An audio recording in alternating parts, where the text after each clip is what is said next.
革新のカーボンベゼル、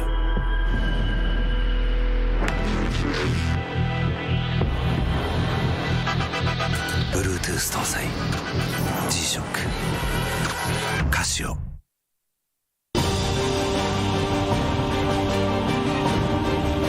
The brightness called brilliant, blinding and vivid. Bounty. 滑りやすい冬道の運転ってとっても心配だからね。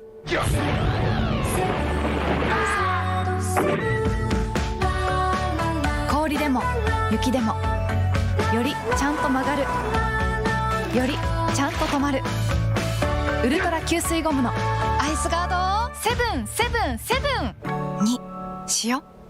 横浜タイヤ。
究極の静かさと安全性、オンロード、オフロード、世界中で活躍するケンダ。その信頼を支える静音性、安定性と対摩耗性、世界が認めた技術と信頼を街乗りである。高品質と納得の価格、タイヤのポテンシャルをあなたに。ケンダ。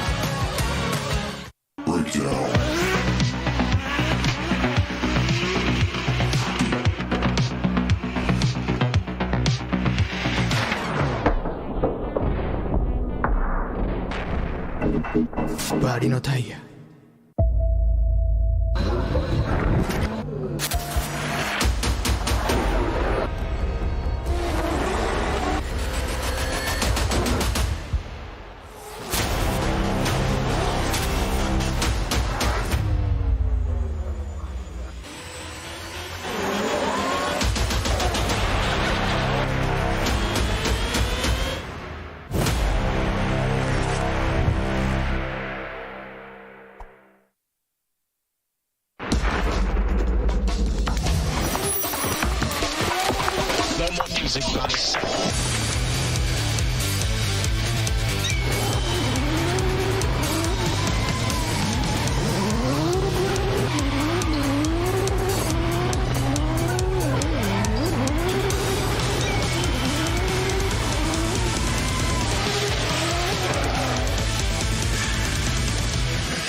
What's up guys, it's Frederick Ospo and I use RSR suspension on all my drift cars.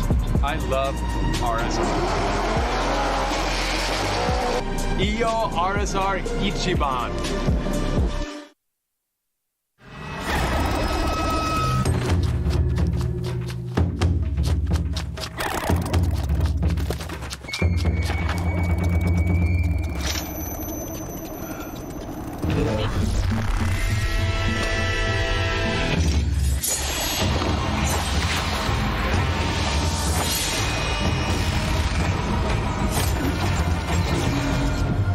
Made in Japan. Breed. At a brand new minute, all the way through, just throws up on the early transition.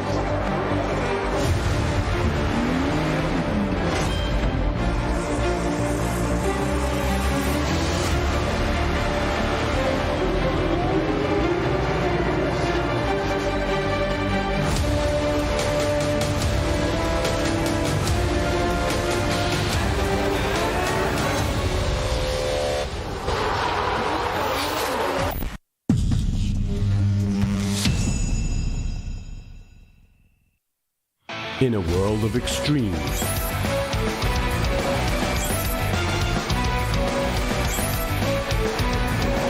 this is where they're refined. The real deal. Cusco. 伝統と革新、小倉クラッチのテクノロジーを凝縮、チャンピオンを取るためのクラッチ、小倉レーシングクラッチ ORC。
革新のカーボンベゼル。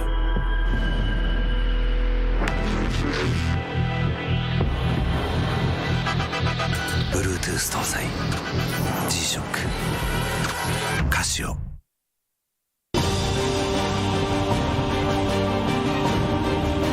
The brightness called brilliant, blinding and vivid, bounty.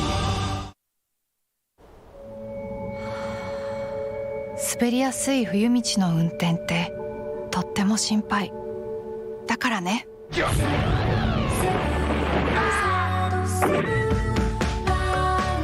氷でも雪でもよりちゃんと曲がる、よりちゃんと止まる、ウルトラ吸水ゴムのアイスガード777にしよ。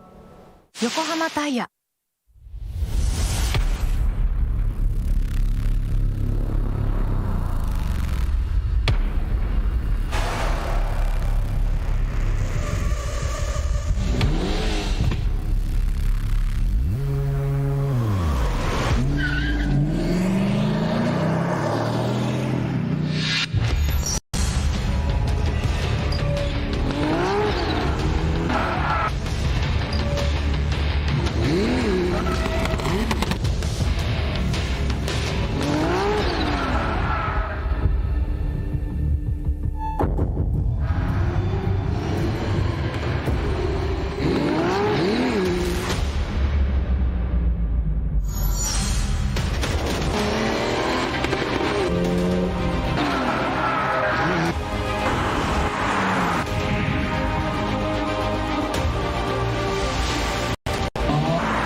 究極の静かさと安全性。オンロード、オフロード、世界中で活躍する剣だ。その信頼を支える静音性、安定性と対摩耗性。世界が認めた技術と信頼を街乗りで高品質と納得の価格、タイヤのポテンシャルをあなたに。剣だ。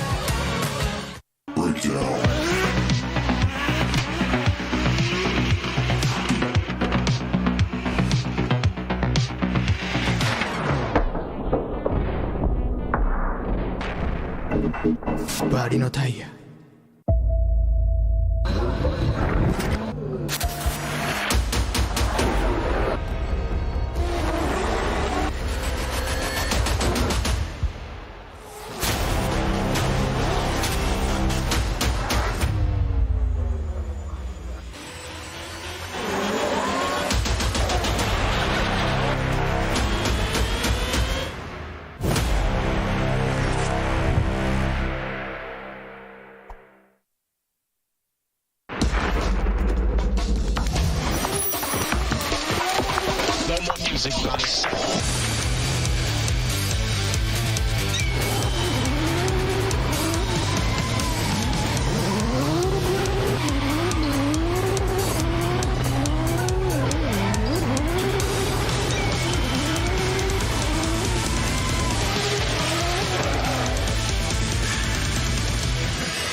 What's up, guys? It's Frederick Ospo, and I use RSR suspension on all my drift cars.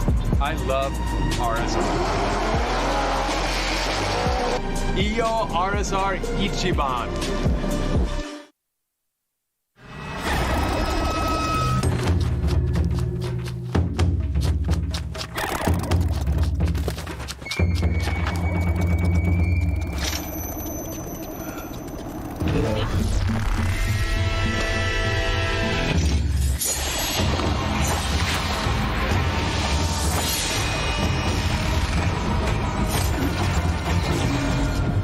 Made in Japan. Breed. Had a brand new bed unit all the way through, just throws up. I mean, early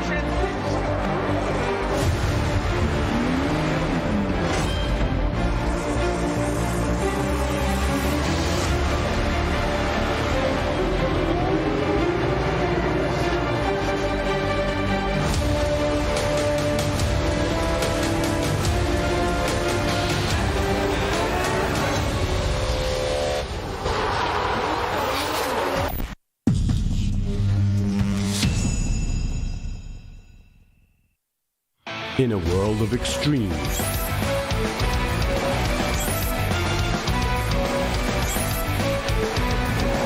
this is where they're refined. The real deal. Cusco. 伝統と革新、小倉クラッチのテクノロジーを凝縮、チャンピオンを取るためのクラッチ、小倉レーシングクラッチ ORC。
いい水槽だ。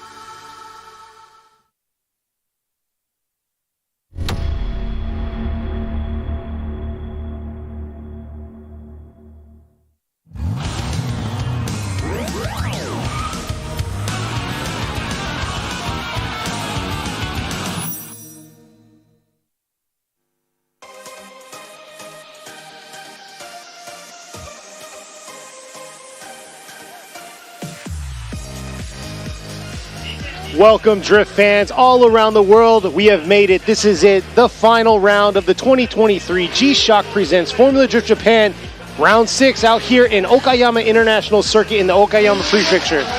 Woo! We are back, and we just got finished with the Formula Drift FDJ2, and we know who the champion is. And yeah, we just wrapped that series up, and now we're going into the qualify here at Okayama International Circuit. This is the final round of Formula Drift Japan, and we will see who is going to be the champion tomorrow. But before that, we're going to go into the qualify here to see who's going to be going into the tandem. We have the top 32 tomorrow. Look at this beautiful facility. Yeah, look at the scene right there. Right there, the vendor's booth right underneath us. There, the track right there. They're doing practice, getting the last bit of practice in. Today is so beautiful. The sun is out. We see tire smoke. We, have some practice going on because things got delayed earlier from FDJ2, but we got practice going on for a little bit. So we're going to be talking over this right now, but we have wind. It's blowing the smoke away. It looks beautiful here, and I mean the facility.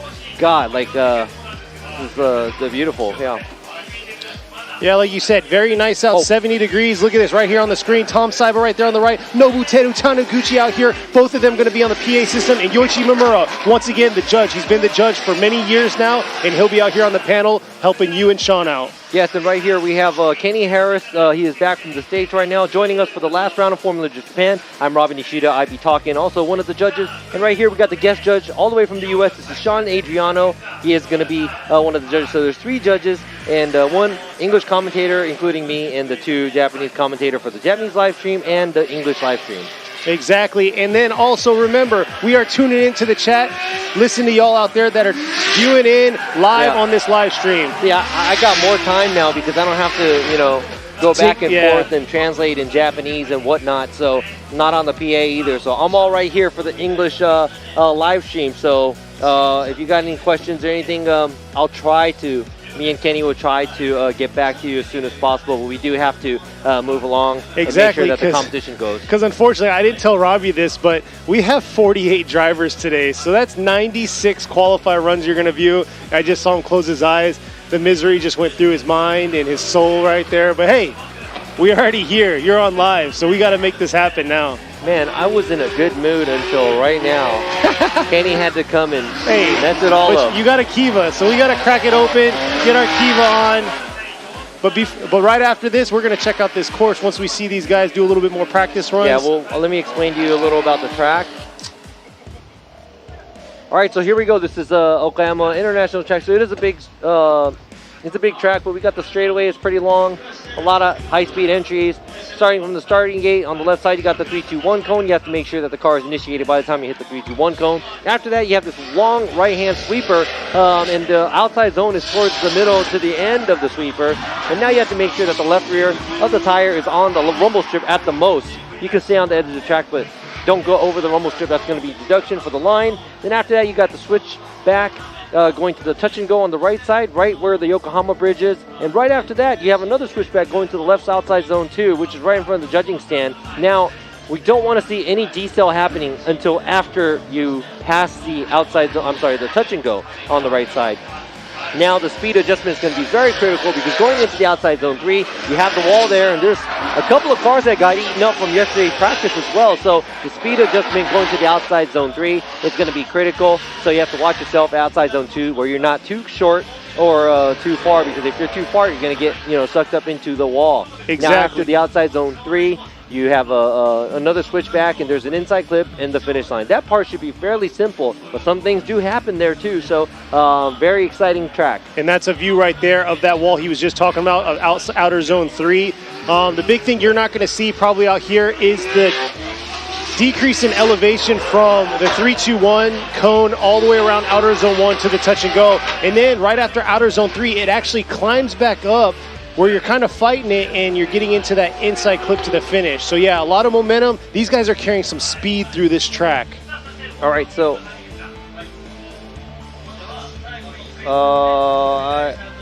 I think they're gonna go to the 91-point run that Minoa Hiroya did last year, but I have no control over this, so I just have to wait for the video to come on. Exactly. But till then, there's the 3-2-1 cone. We're just like piggybacking off the Japanese live stream, so whatever they do, we're just gonna Here it is. There's the drone. Yeah, FPV so we're going to go to the guys. drone.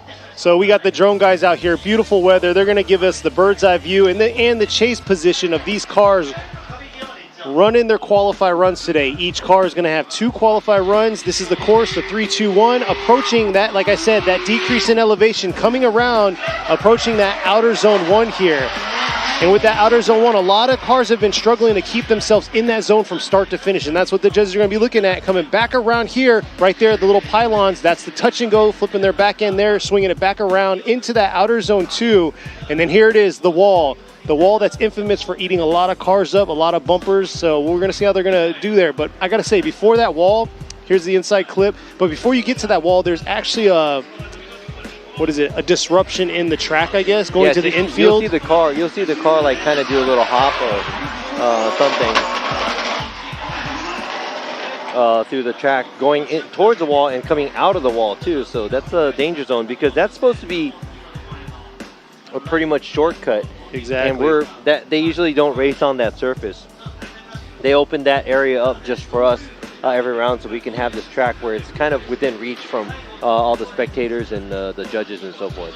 Yeah, because this here is a 2.3 mile international circuit. They do motorcycle. At one point they did an F1 race out here in the 90s, I believe it was.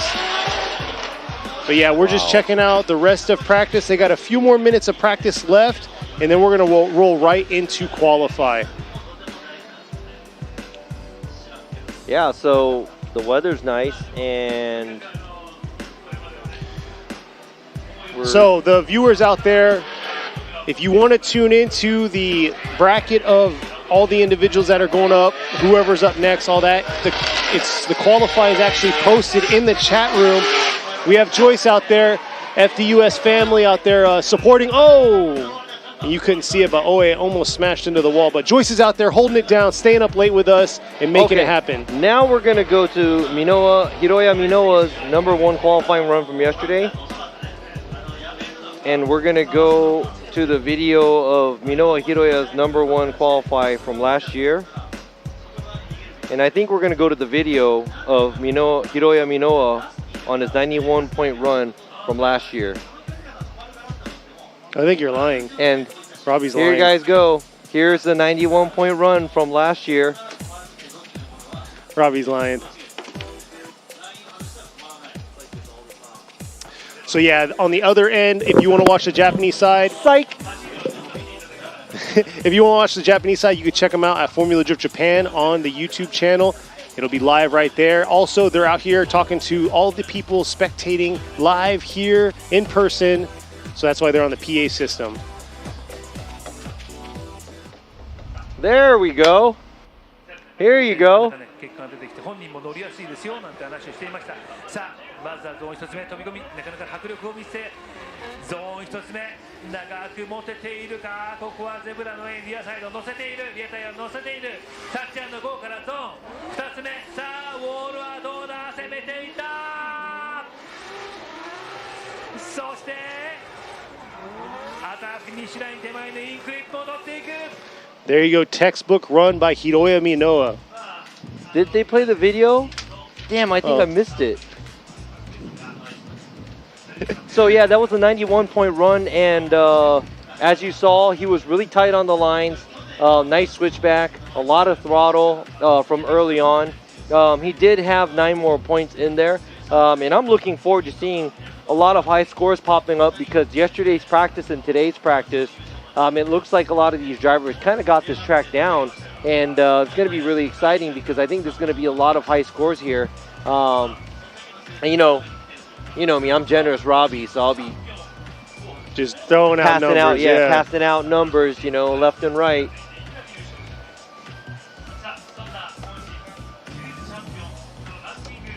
So right now we're going to probably check out the ranking. It's a very tight situation we're in, just like we were in the FDJ2 series that we just closed up. And there you go, from 1st to 7th place right now. You can't read that, can you? Yes, first place right now. Masanori Kohashi is sitting at a 3:11. Next is Hiroya Minowa right behind him at 3:02. Kazumi Takahashi sitting in 3. Kanta 4th, and then Kodai Sobagiri with a 2:59. Very tight-knit top 5 right there. And then 6 and 7. Yeah, we got Hokuto Matsuyama with the 226 and Yukio Fausto with the 223. So technically, all these guys still have a chance, because what if 1 to 6 all don't qualify and Yukio Fausto wins? He could still win the championship. Exactly, and I got to give you this. Kohashi suffered some severe damage on his vehicle. They ended up towing his car back to a shop because he suffered some, not frame damage. It may have been front subframe damage, It pushed back his shock tower on the front left, or the driver's left. Driver's left. The front left of the vehicle. I think they took it out to the body shop. But there it is right there. And got it pulled out, and now it's all put back together. The car looks like nothing happened to it at all. Yeah, and he just got done running a few times. Did solid runs. Got the jitters back out. And here we go. Let's go ahead and check out the Kale Robampera. He is back now. The Finnish youngest WRC champion from 2022. He is back, and the winner of the Ebisu round.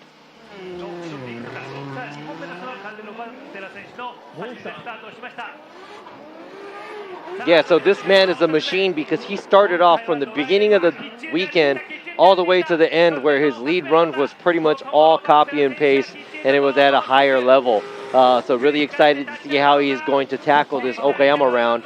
And Kale was able to qualify first, and he also took the win here, at Ebisu round. So let's see how he's going to come in and shake things up for the championship here at Okayama.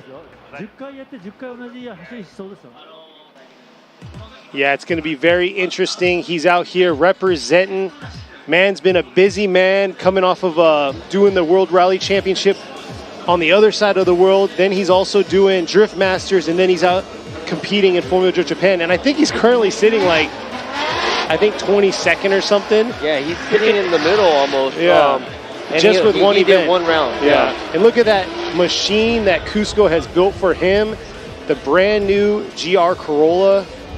And on top of that, he's running the spec tires that FDJ2s run. Exactly. So there's no excuses for the FDJ2 guys, because some of these guys that are supported by Yokohama tires in Formula Drift Japan, they all run the same Advan 8009s, and pretty much it's the same thing from what the FDJ2 guys run. So it's going to be very interesting. But yes, that's the KR69 Cusco Racing Red Bull GR Corolla.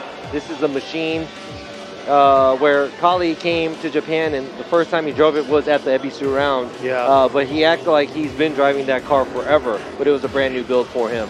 Exactly. It's very interesting, him jumping right back in it. You can see right there, there's really no rear overhang compared to what he drives in the Driftmaster series, his A90 Supra. Yeah, he drives the GR Supra in Drift Masters. So I think both of them with the 2JZ power plant.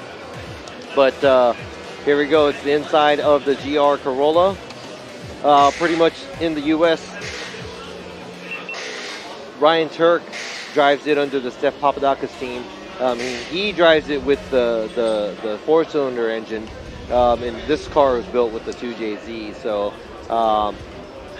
yeah, I know that the engine bay is really, it looks like it's a very, very tight fit.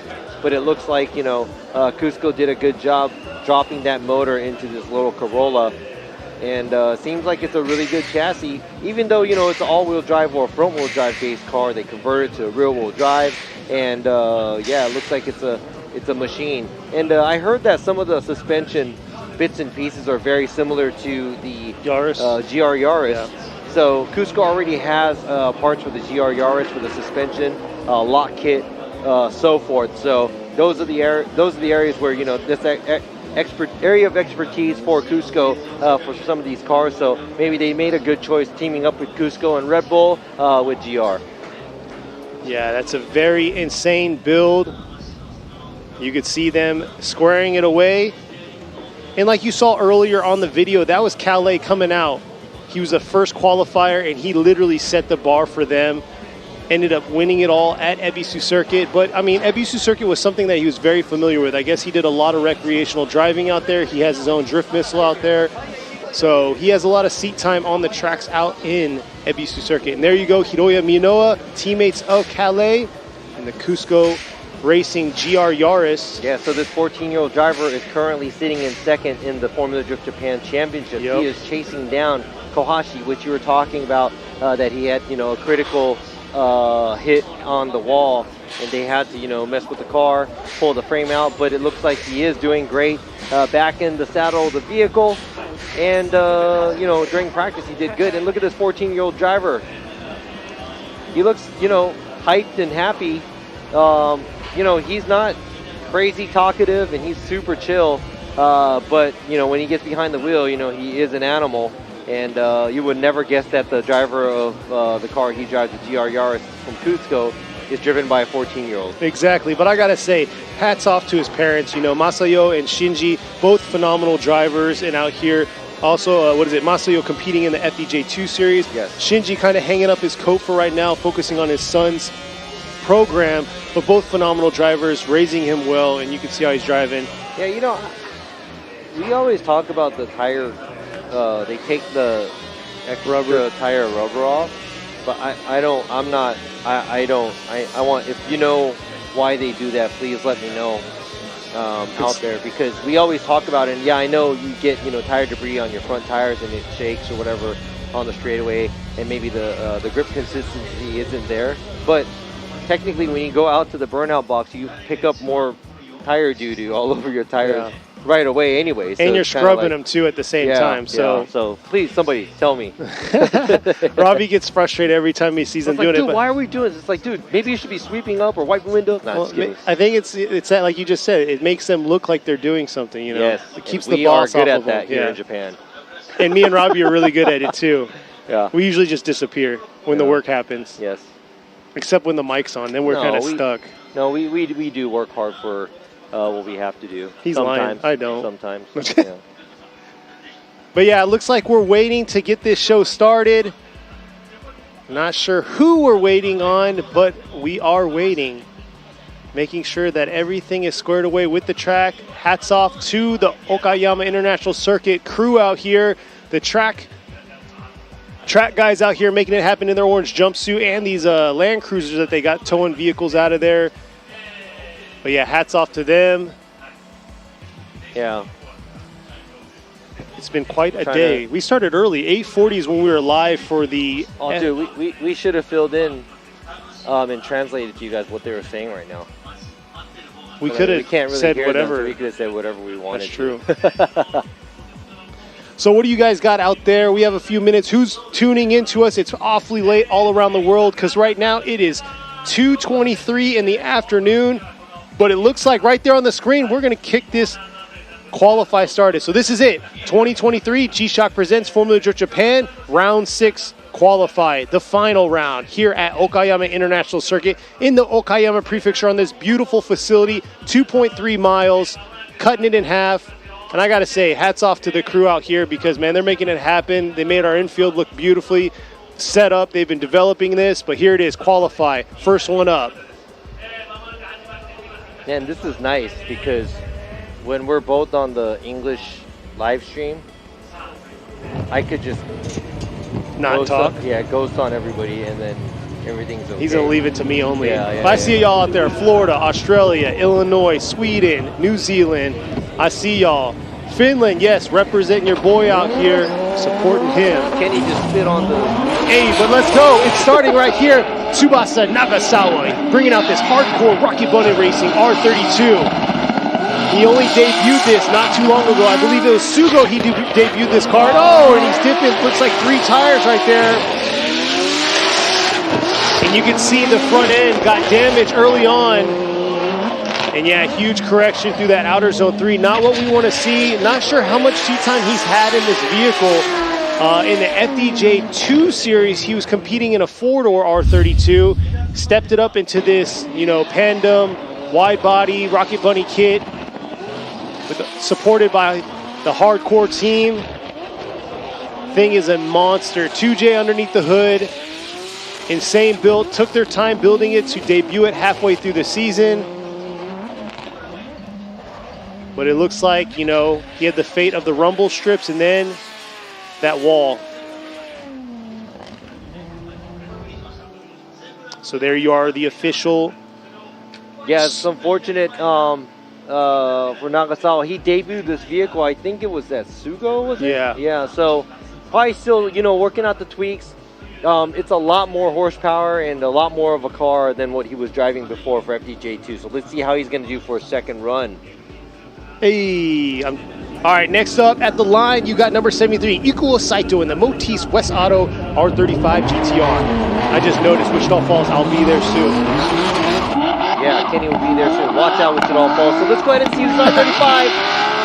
Blaze through this track. Here we go, initiated, smooth and nice. Here we go, taking the vehicle to the outside, zipping a tire off, a little shallow on the angle, a little bit of wavering coming out the outside zone 1. Moves back, going outside zone 2. And there you go, kind of misses the outside zone 3 in the first half of it. And there's a transition, a little bit of wavering going inside clip. Not the cleanest run by Saito, but like I said, this is a car that was debuted this year as well. So, probably still working the kinks out. Exactly. Saito was driving a JZX100 Chaser for the past few years, came out, debuted this car. And yes, it's not the cleanest run, but I think it's the cleanest that we've seen him run this car so far this series. He was very committed. You can see the smoke trail right there, punching it the whole way around the track. But I think the development of the car and getting all the kinks out, he's slowly getting an understanding of what he needs to do as the driver of the vehicle and the conditions that it's given him.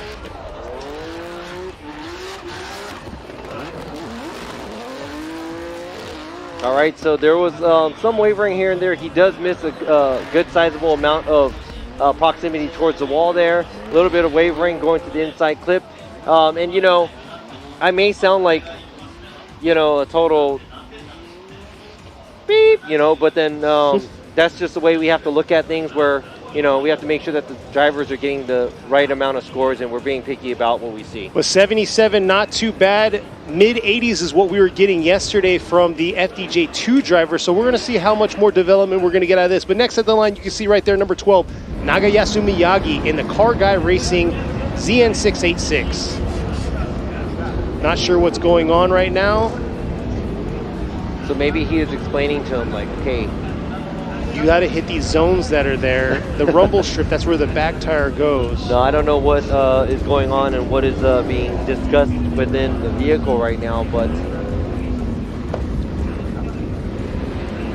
yeah, I got to go back to that small world. But yeah, I'll be stationed out at Wichita Falls, Texas, and it's small world that somebody from Wichita Falls is actually tuning in. Wow. You guys ever find Kenny's house? Go ring the doorbell and run. Do a ring and run. All right, here we are. Lift up his wiper blade. There you go. All right, looks like Miyagi is ready to go. Nope. Nope, he's not ready to go back to the pits, I believe. Not sure if he's going to do a... He's calling a competition timeout. Oh, and then, yeah, there you go. Similar to what we saw at the FDJ2. Hood fin is not on there correctly, so yeah, he's gonna have to go back and use his competition. He has to use his competition timeout.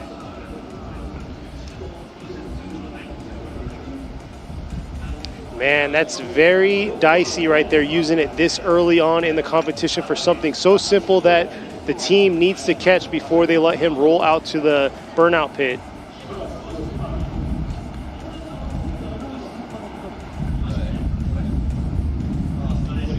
I see y'all out there, Texas people. I'll try to come out to some of the events out there, see what's going down, but you can see all these cars ready to get their first qualifier run in. The excitement's here, but they need to take their time to make sure the car is 100% squared away and ready to be at the line, because the biggest thing for our start guy is to make sure that the car is safe and ready to roll on the track. Roll? Well, I guess it's got to roll. The tires do. Wheels. Okay. I didn't know if you meant, All right, looks like rolling up to the line, smoking a lot. Oh, I don't know. Oh, this isn't looking good. But right there, coming up is number 270, Rito Horiuchi. He's been struggling with this car. It's a new build. Big V8 under the hood of this Miata. Yeah, that does not look good.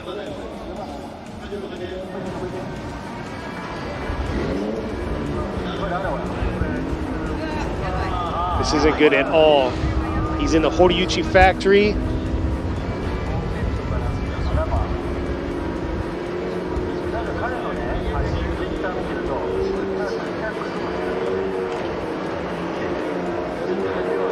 It looks like we don't have flames going right now.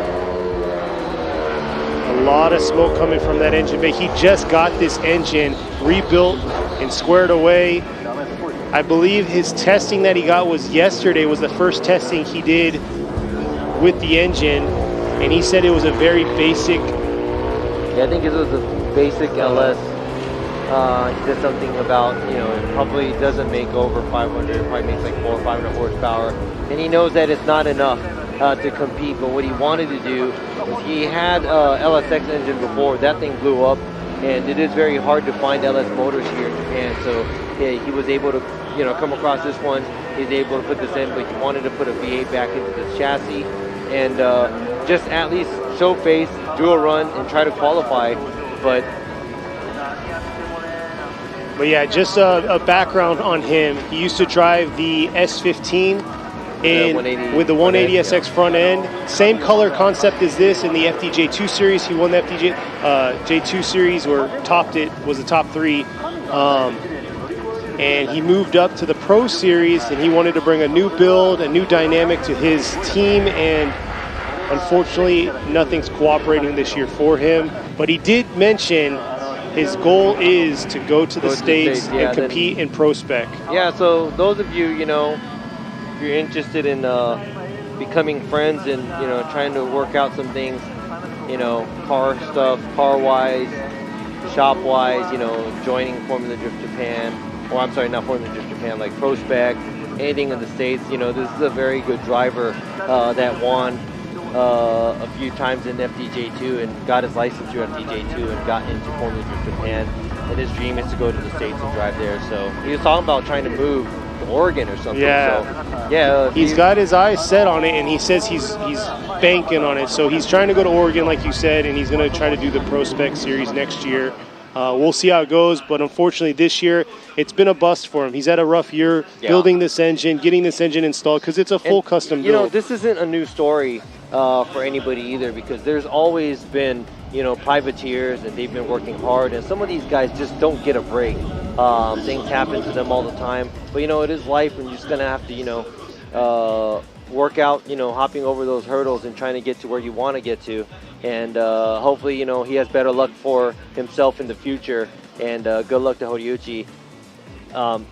It's still not over yet, because that was his first run. And if he's going to forfeit his first run, let's see, maybe he can get it done by second run. I'm not sure what is wrong with the car, but it could be anything. So let's not speak too soon about that. Exactly. So here we go. We see... What are we watching? It looks like looks like the next car that's going to be up. He's right there on the screen. It's number 39, Konosuke Fujimoto. He's in the D-Dash Racing S15. Yes, he is. Vehicle is equipped with a 2J this year. Yeah, it's got a facelift on it. Yeah, he had a long, a couple years with this vehicle. With the 180, I'm sorry, with the SR20, and he in his corner, he has some very OG, famous, old school JDM, drift drivers and builders that were supporting him, and I think one of them was Koguchi, where he was actually taking care of his program in his vehicle, and he was building, a beautiful SR for him, and that was working out for a while, but it looks like he switched over to a 2J, where there's potentially a little bit more easier to get a little bit more power, maybe a little bit more reliable for the vehicle. So they did switch it up to a 2J. But it seemed like they wanted to, put up a fight to the end with an SR as long as possible. But this year it looked like they put a 2J in the car, and also, looked like they cleaned up the vehicle, because I remember at the beginning of this year when we saw the vehicle this season, I didn't know it was him. And I didn't think that was I thought it was a totally new car with a new team, but the car looked, very beautiful. It still does, obviously, and now it has a 2J in it. Yeah, like they were explaining to us, they did a full exterior, facelift on the whole entire car. It got new livery, new everything, and it's a beautiful car, because we actually went to go check it out, because we were turning our heads so much. We were like, who is this? So yeah, man, my neck hurt. My neck hurt? But yeah, there's a lot of delays. Like I said, there's 48 drivers. We're going to see 2 rounds of qualify, And I'm not going to lie, this is going to be a long qualify run. But hey, what better than to know this is the last round, the final round of 2023. Yeah, it is. We are finally here. You know, and it's really relieved. I feel relieved that the season's almost done. But at the same time, it's kind of sad because that means that's another year that we live. And we're not getting any younger. And this is either. the 10th year of Formula Drift Japan on top of that. So this is a pretty big milestone for this family that we have out here.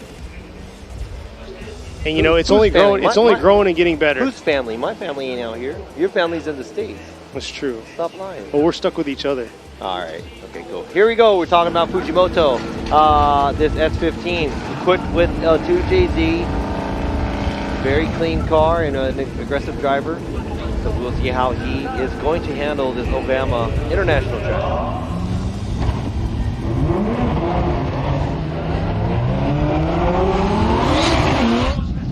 All right, here he is, leaving the chicane now, approaching the 3-2-1, taking full advantage of the whole entire course there. Nice flick around in the 3-2-1 to outer zone 1 here. Riding right past the rumble strip, dipping a tire all the way around into this touch and go here to outer zone 2. Looks like he took a lot of the angle away out of that. Did a little bit of left foot braking through that outer zone 3, flicking back, huge flick right there to the inside clip. I have to say, other than the outside zone 2 and outside zone 3 area, he looked like he was on smooth. It. Yeah, he was a lot of throttle and very exciting to watch. I really like that. You know, if he can clean up the outside zone 2 area where he uses the angle a little bit more to slow down instead of, you know, taking out the angle, coming to, you know, slowing down the car like right here.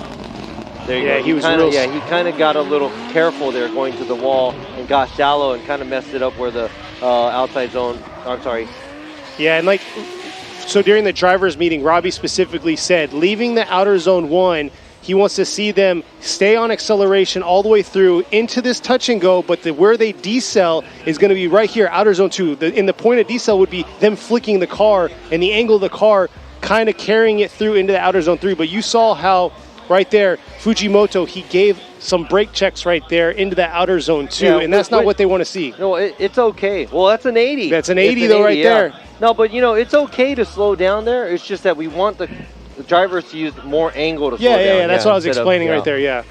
So 80 for his first qualified run, which is pretty solid. Not bad. Oh yeah, not but bad. It was very clean and fluid, and like you said, he was committed with throttle all the way through. We saw the smoke trail. Yep. But here we are. Looks like Miyagi is ready to go. So Nagayasu Miyagi in the Car Guy Racing ZN686 is going to do his first qualified run. Look at that teeth.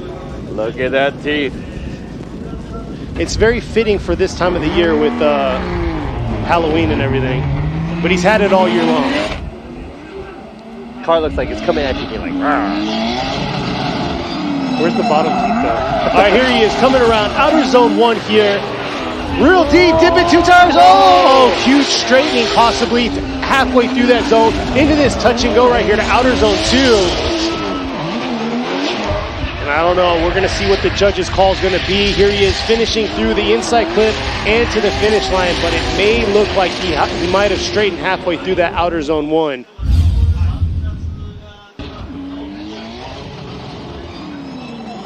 All right, yeah, we're gonna probably end up scoring this run, but like you were saying, that's a lot of tires off and a huge correction at the outside zone 1. So that's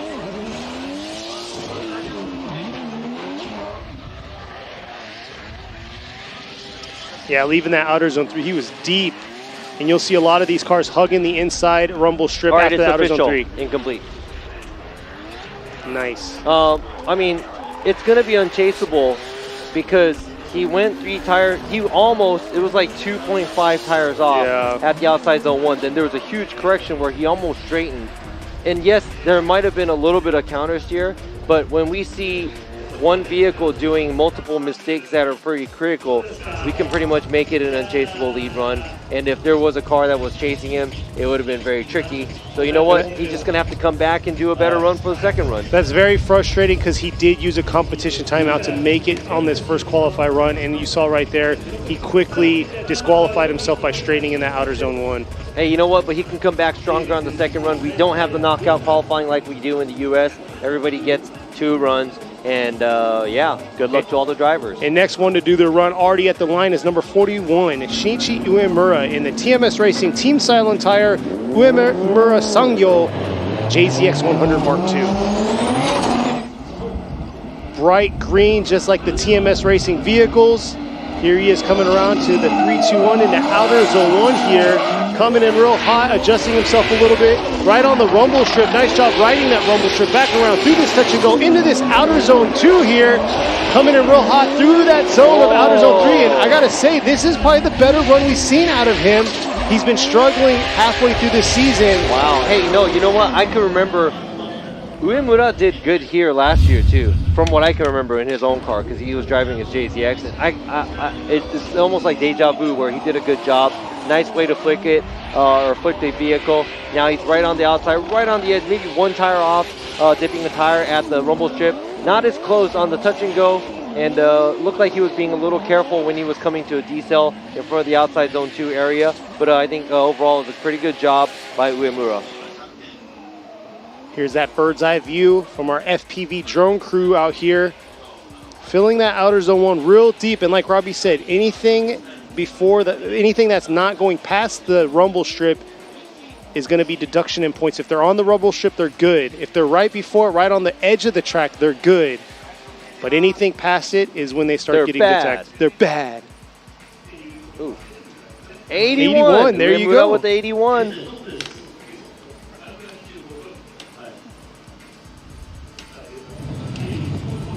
All right, next at the line, you got number 19, Yuichi Amagai in the Good Ride Motorsports with perfect style. I'm a guy. S15. I gotta say, Amagai definitely has toned down his presence. He usually has the massive wing, you know, the crazy wide body to it and everything. Looks like he kind of toned down a little bit. We'll see how he does this round. First round to qualify for him. Nice flick there through that 3-2-1. Bringing it around here, outer zone 1, filling the zones, switching back through the touch and go into outer zone 2 here. Not too bad, could have been a little bit deeper through that outer zone 2 and outer zone 3. It looks like he held a little bit back through that outer zone 3. A nice strong finish through that inside clip. Yeah, so man, if he was able to extend it a little bit more, getting to the outside zone 3, that would have been a different story. But it looks like he goes into the outside zone halfway and does a good job here. And I'm not going to say he's throwing a crazy amount of angle like we saw some of the drivers during practice, but he does a good job overall throughout the track.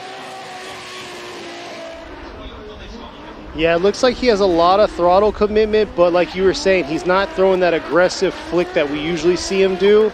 Yeah, and then he's not carrying the car all the way out to the zones like 2 and 3. And as a style judge, I know it's very subjective, but I want you guys to realize as well that when you watch this run and when you compare it to some of the runs that are just like, whoa, you're getting out of your seat, is it that much better or not? And is it that exciting to watch or not? It looked kind of safe in my eyes, where he was able to do what he was doing, but he wasn't really pushing it. So hopefully in the second run, he's able to push it. And when you start seeing people pushing it, you will see them getting closer to that wall as well. Yes, and he got a 76. And this next car right here, debuting out here, first time bringing it out, it's going to be number 86, Kenichi Takashima. Out here, bring it out. In the Team Kazama with Power Vehicle Lexus RC. Yeah, this is a brand new build. This is not the one that Kengushi drove before his IS.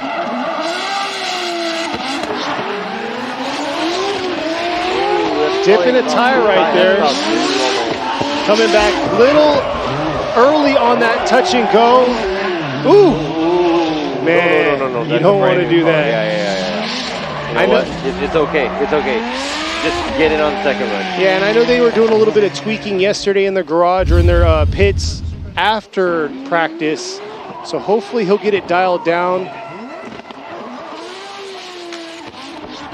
It's a monster build. The Team Kazama with Power Vehicles crews knows what they're doing when it comes to the RC. This is their third one in their arsenal that they have. So they definitely dialed it down to be competitive here in this series. Kengushi, like you were saying, was in one of these last year. Then also you got Andrew Gray, who is unfortunately not going to make it this round. Also was in RC. Yeah, and yeah. Hopefully he can get everything back, to how he wants to on the second run. So there you are. Next up at the line is number 17, Jin Horino in the Good Ride Sports with Tops Racing U. S14, this thing's got a VR, not a 38, it's probably like a VR 4.1, 4.2. This thing rips, but he's still been struggling to dial it in and get it where he wants it to be because, man, when he was in his S15, he did a phenomenal job. Bringing it back around through that outer zone 2, right on the edge of the track right there, but unfortunately, it put him in a bad line for that outer zone 3. Ooh, dipping a tire right there off the track. But yeah, the outer zone 3, he was real shallow. Yeah, so fluidity-wise, commitment-wise, going from the touch and go, and you can see when the car is very careful, they are really taking it easy on outside zone 2. Like, watch this, kind of doesn't, I don't know, carry the momentum going towards the wall. And yeah, looks like he was all over the place after the outside zone 3. He went super wide and it was a very wonky line going to the inside clip where he was supposed to do a transition. So not a good start for Horino, and better luck for him for a second run because I'm not expecting to see that to be too much of a higher score.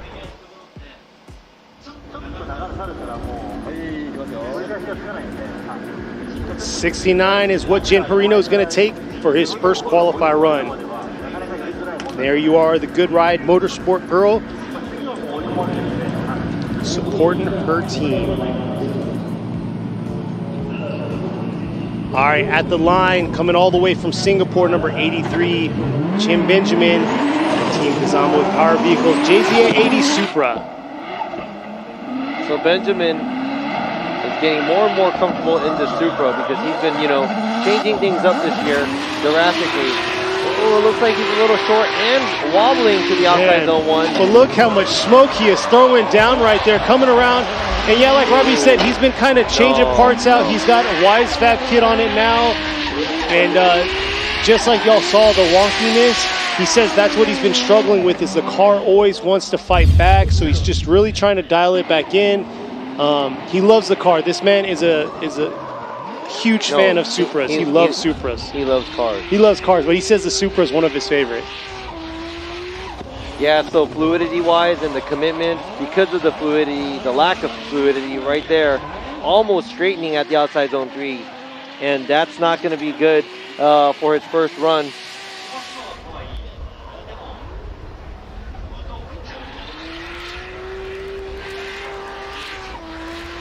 Yeah, it's not going to be a good score for Benjamin for his first run, and hopefully he can get rid of whatever the problem is that's making him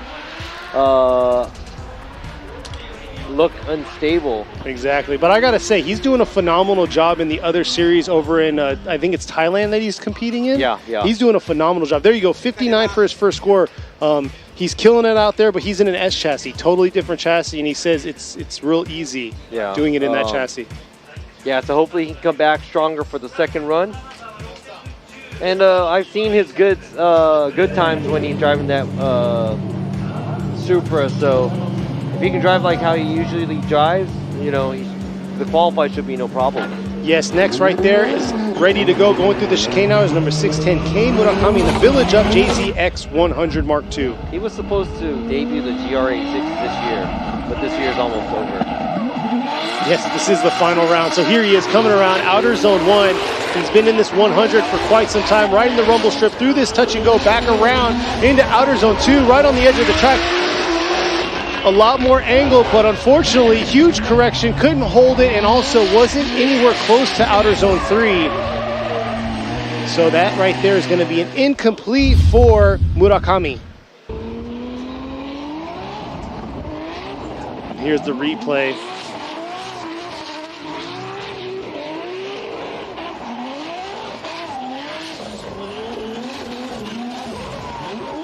Looks like he held a little bit back through the touch and go, and then he tried to recover through outer zone 2, which threw him on the wrong line through that outer zone 3. Not ideal. There you go, the official incomplete for him. All right, already at the line, ready to go. It's going to be number 38, Tadahito Fukada in the Tanaba SSR Team Dunlop JZX 100 Mark II. Yeah, so watching this is Sean's boy right here about to go out there and make a lap in his JZX 100. Okada's been here since day one, 10 years now, driving for Formula Drift Japan, coming around through the 3-2-1 into this outer zone 1 here. Not bad right there, taking a little bit of angle out halfway through that zone, back around through the touch and go and into this outer zone 2 here. Getting closer to the wall, back around into this inside clip. Not a bad run, a few corrections made by him early on through the outer zone 1. Yeah, so there was a little bit of a bobble at the outside zone 1 area, and like you said, pulling out a little bit of angle. There you go, right there. It's like maybe a little bit of wobble here and there. And the lack of angle going to the touch and go area. So he doesn't really use the angle of the car to try to slow the car down. He kind of just goes and gets onto the brakes. So it's pretty much very similar to some of the cars that we've seen previously in the way they don't slow down using their angle on the vehicle. But I have to say, you know, minus the bobble and stuff like that, I would have to say smooth run. Yeah, and usually he's a very safe runner, you know, not crazy dynamic. He had a little bit more dynamic here, but I think with the touch and go is where he could step it up, flicking the car harder, transitioning back around to the outer zone 2. There you go, 78 for his first qualify run.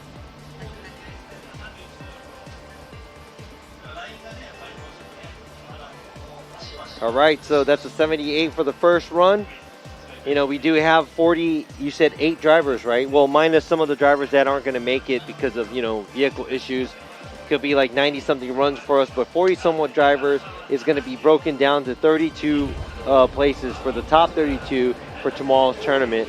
And the tandem we have tomorrow, so that's going to be an interesting one because we will be crowning the champion of Formula Drift Japan this year right here at Okayama. And here we are, another Team Kazama with Power Vehicles car, number 75, Koji Nagase. He's in the Lexus IS 350C, convertible top, enjoying this beautiful weather.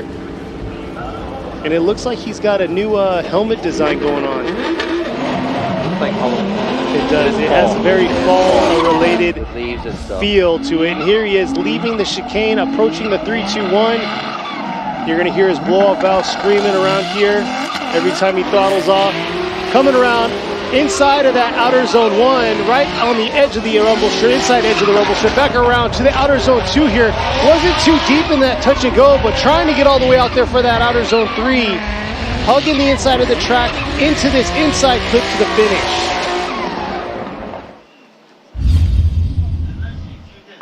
All right, so I would have to say once again, probably kind of a safe run by Nagase where there isn't so much of a dynamics here because, you know, not a whole lot of angle thrown and, you know, getting close to the wall, you know, and being able to get close to the wall, you know, the speed control and everything is good as well. But I would have to say the way he carries everything from outside zone 1, it's kind of still a little safe. And I think overall, not throwing a crazy amount of angle, it just kind of makes it look less appealing and it makes it look a little less exciting or dangerous because when you're full lock, it looks like you're almost out of control. But none of these cars are really full lock. And there you go, 78. You could see on that replay, he wasn't able to get his back end all the way out to that, or 79, sorry, all the way out to that touch and go, coming back around, and then you saw a closer look. He wasn't actually that close to the wall as it appeared. Yeah. All right, next at the line is going to be number 3, Shigehisa Sasayama in the DSL.com Lexus RC 340 F-Spec. So Sasayama, man, this is his track. He had a really bad accident here. It scared a lot of us. His JZX 100 crashed straight into the wall. But it looks like during practice and everything, he's been doing a phenomenal job. This is a new car for him this year. He's killing it, coming around to the touch and go into this outer zone 2, back around toward that wall. Screaming into this inside clip here, finishing real strong by Sasayama. Yeah, so once again we see, you know, there was a lot of commitment here by Sasayama but at the same time, the way he carries his vehicle from the outside zone 2 to 3, I want you guys to check this out with me.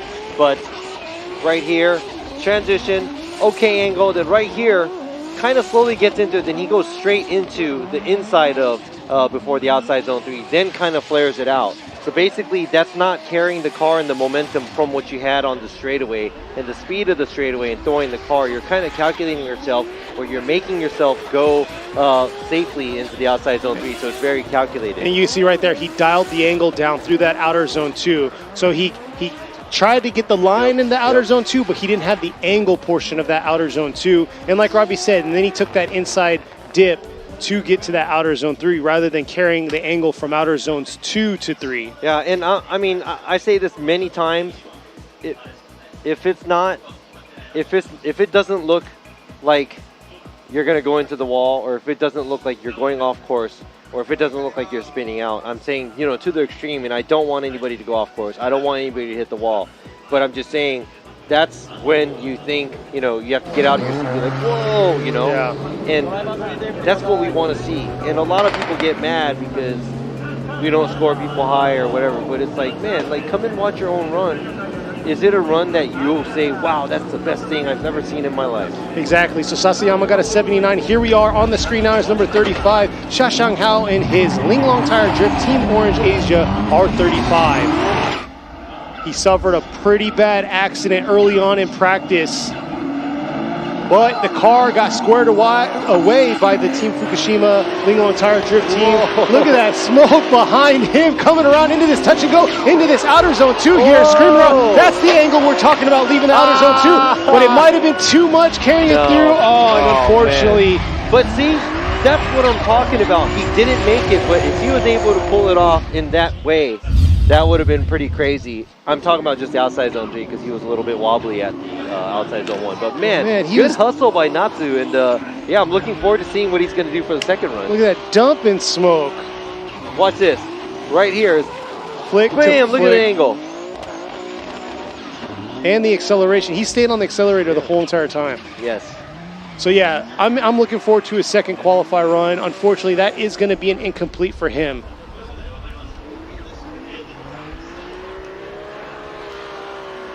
Yeah, maybe he listened. Yeah. He did ask questions, so unfortunately you can see right there, huge corrections, 4 tires on the infield of the track. Not phased by it, still drifting into that inside clip. Hey, you know what? But this is, you know, I think Natsu did a great job. And, you know, he's sitting on an incomplete now, but, you know, nice hustle. And I really like that because he is going towards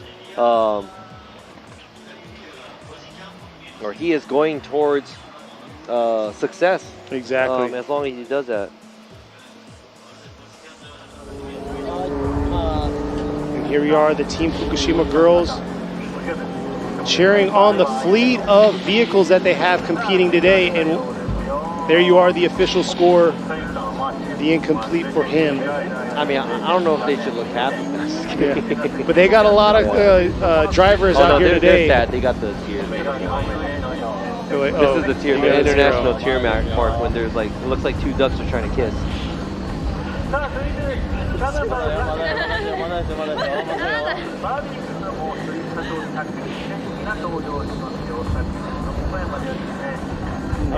But yeah, they got 2 drivers right now in the top 5. You got Kohashi and Kanta.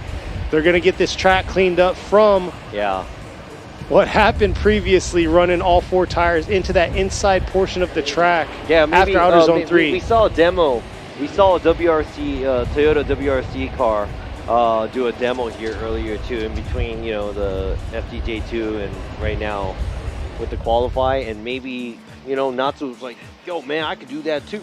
GTR 4-wheel drive, I'll go off-roading too. You know, maybe that's, you know, what he thought. Yeah, that was a pretty cool demo. He was out here doing donuts, showing how the four-wheel drive GR Yaris can actually do a decent drift through this track. Yes. But yes, they do have the infamous brooms out here, but they also have a street sweeper, so they kind of, it's an international circuit. They step their game up out here. They keep tradition, but at the same time, they bring the new modern stuff out here also.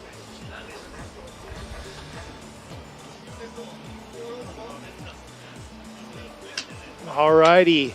Looks like they're wrapping up that portion of the track, getting cleaned up. What are they saying right now, Kenny? They're saying these guys out here on the track are doing a phenomenal job. Yep. And, hopefully we're going to see some solid driving out here for the rest of this qualify run. Yeah. And he's like, yes. He's like, yeah, paint the track. And then just to let you know, we're almost halfway through the 40 first run of qualify run. Somewhat. But he's lying because we're not. So there you are. Next up is going to be number 30, Takumi Sato. You can see it right there on the side of his car. Hey, so this is just what I saw yesterday towards the end of the practice, but I think I saw Sato lay down a crazy run during practice. So that kind of proves that these drivers know what to do. It's just that they're not able to do it sometimes for the qualify run because, we asked them to say, hey, do the best run in the next 2 runs. And that's the only chance you get. So it's really up to the driver if they're able to bring their potential up and their game up to, up to par when it's qualified. Something's going on. But no, I think he probably went to tell him he can go and warm his tires up again because they had to wait. Yeah. Also, Sato overall this season has definitely shown a growth of improvement, in everything that he's been doing this year, along with the other Team Kazama power vehicle drivers. Yes, and I think Sato went back to the because he did have to sit out there waiting for a little bit to get the debris off the track, off the track.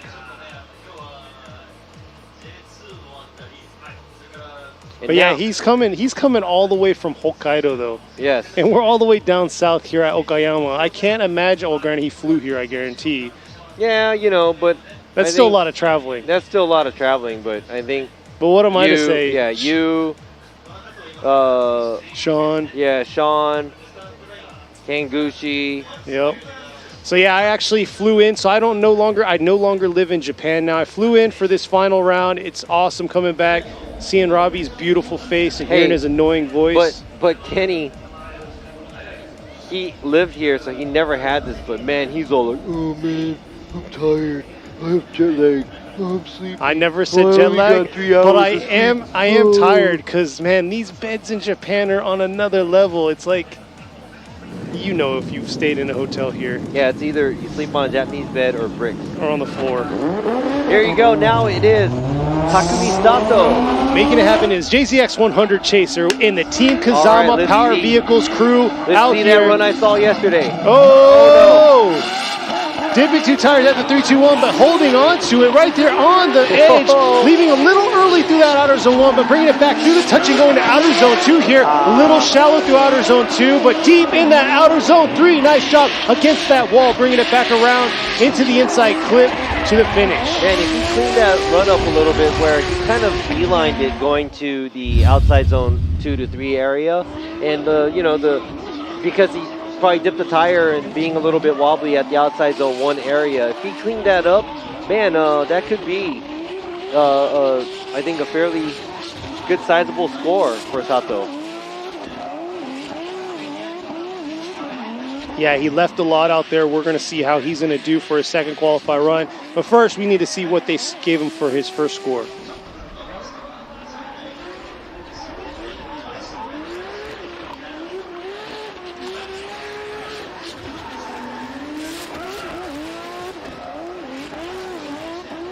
Here's the FPV drones. Look at that, right up against that wall in outer zone 3.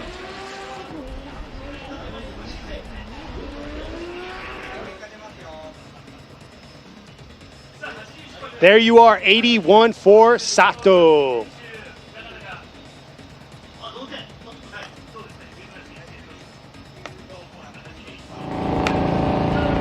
All right, next up at the line is number 963, Mizutani Daichi Mizutani and the Mizutani Motors Maryosha Racing S15. Maryosha Racing. I said Maryosha. That's what it says right there. Here you go. Getting on it. Ooh, taking a different approach to this outer zone 1. A little bit shallower from the start of outer zone 1. Getting back into it. Through this touch and go into this Outer zone 2, but coming in real hot in that outer zone 3, holding on to it, taking out that wing that he had. Looks like coming back around through the inside clip, and I got to see that drone footage, that chase drone footage, because man. That was exciting at the wall, but I think it might have been his first half of his run, very shallow, not a good initiation. He misses half of outside zone 1. Doesn't look like, he's fully committed there. But right here, there's all the commitment, but also a change in angle when he was going into the outside zone 3 and when he was leaving outside zone 3. So I would give him the commitment points, but his fluidity, probably not so much. Wow, he split that wing in half. Like it took the whole top layer of the wing.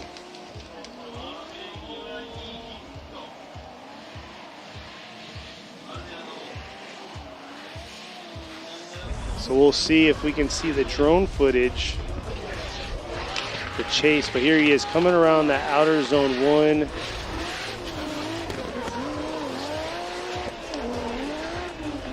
Boom. Just peeling it back. Yeah, so it's great to get close to the wall, but we want to make sure that vehicles are stable through the wall. And, we are being picky. 78 for Daichi Mizutani.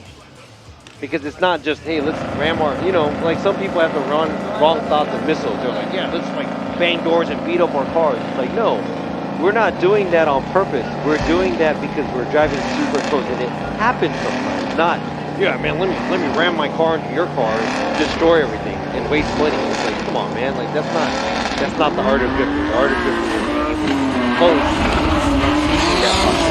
But here we Sorry, are. I started ranting. There you go, number 870, Akihiro Hanawa in the T-square with good ride, DGR Speedmaster Z4. Ooh, a lot of adjustments. Dipping 2 tires real deep in the outer zone 1, coming around through the touch and go. Oh, coming in real hot to the outer zone 3, can he hang? Oh, and making contact right there. Really hard contact on that outer zone 3 wall. Yeah, I was going to bring up something that had nothing to do with, but yeah, there's a VQ in that Z4. Man, that's very unfortunate. Yeah, but I mean, he looked very unstable at outside zone 1. He's trying to make adjustments to keep the car, but he is getting really too deep on the outside zone 1 where he was 2 tires off, obviously. And right here, because he didn't pull a lot of angle from earlier, and he kind of waited to do the transition, the car basically went a little bit deeper than he anticipated, probably at the outside zone 3, and boom into the wall, and did the whole hit the rear and front comes around and turns around. So this right here, Takaki is actually the car owner and team owner. He was a former FD Japan driver, and he actually debuted this last year at Fuji. No, I think he debuted it here. No, last round was Fuji. He came out to Fuji with it. Oh, he did. Yeah, and then oh no, he brought it to Okayama, but he didn't. He didn't run it. Okay. Yeah. So yeah, he drove it out at Fuji, kind of got a few kinks out of the way, and then right now he has Hanawa as his driver, and he's kind of just operating the team. And this is not, he's probably not too happy about this one. But yeah, like Robbie was saying earlier, yes, it's VQ powered, turboed. Ooh, he hit it before, man. So it tapers off right there on the wall. And if they come around if they hold it too long, they're going to kiss that wall right there, and it's not looking good. I don't know. I'd be more sad, though, than just the 2 ducks. Or the L, the upside down L's.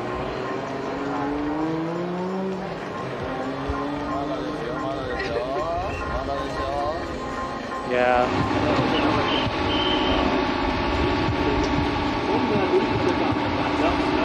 But yeah, for those of you joining us on the live stream, you could check out the roster of the drivers right there. You could click it, follow along, see what's going on. It looks like we have Sam in our chat now. He just got done competing in the top 16 for the final round of FDJ2. Unfortunately, he suffered mechanical issues, I guess. That's what he responded with. Yeah. Oh. Yeah, but good hustle for the weekend, And probably a good way to finish off. You know, it wasn't like a podium or anything, but, you know, just being able to come in and strong. Oh, there you go. What is he saying right now?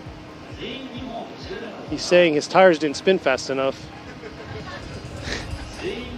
He said, oh, it's bright out. He said, do better. That's what he said.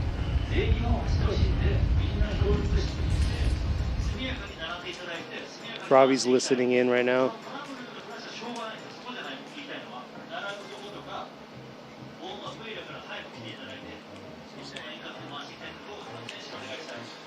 So yeah, they're just now loading Hanawa's vehicle onto the flatbed.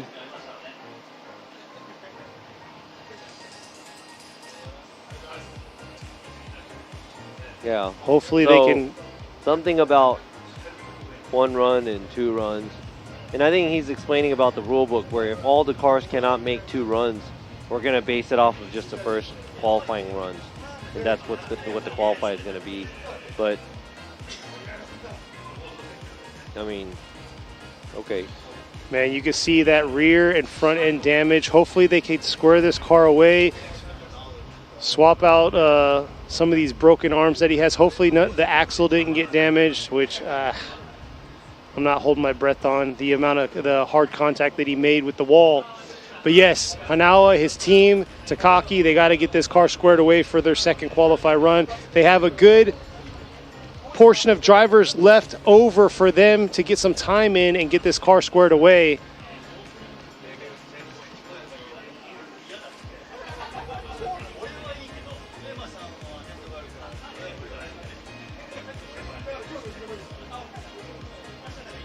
So far, we've gone through 17 cars and qualified for this first run of qualifying. And like Robbie said, this is not like the FDUS. We don't have the knockout qualify. We give each driver 2 qualify runs. So we're going to be jumping through about 96 runs today. So it's going to be a long qualify.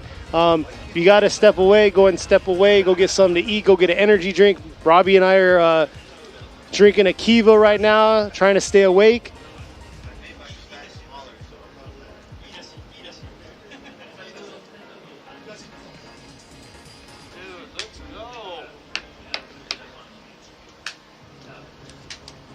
But there you are. You can see cars loaded. Not sure what else they're waiting on because once they load, it looks like they already cleaned the area up for where his car made contact. So once this rolls out, it looks like we can start back up and qualify. Yes, please.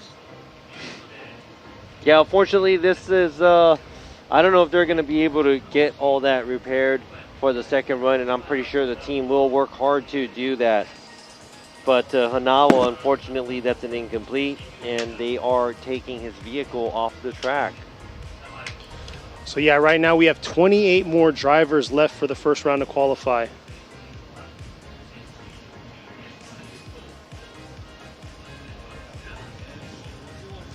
Yeah, there's a close-up of the rear end damage. Made contact with the wall on that left rear. And in typical fashion, when you hit a wall, it made the front end swing back around, and he smashed the front end too.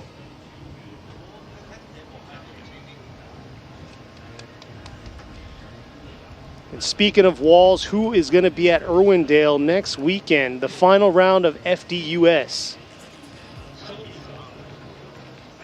I am. We know Robbie is. I am. Me. Yeah, Sean's not going. Sean will be there too. Hey, if Sean don't go, everybody call him sellout. There you go. You have to go to Irwindale. It's like right down the road from your house. I know. So you really have no excuse. Yeah.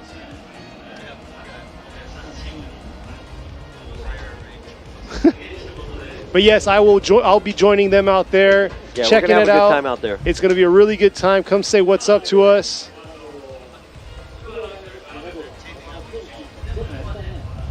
They're putting tape on the wall. Oh, over there? Maybe.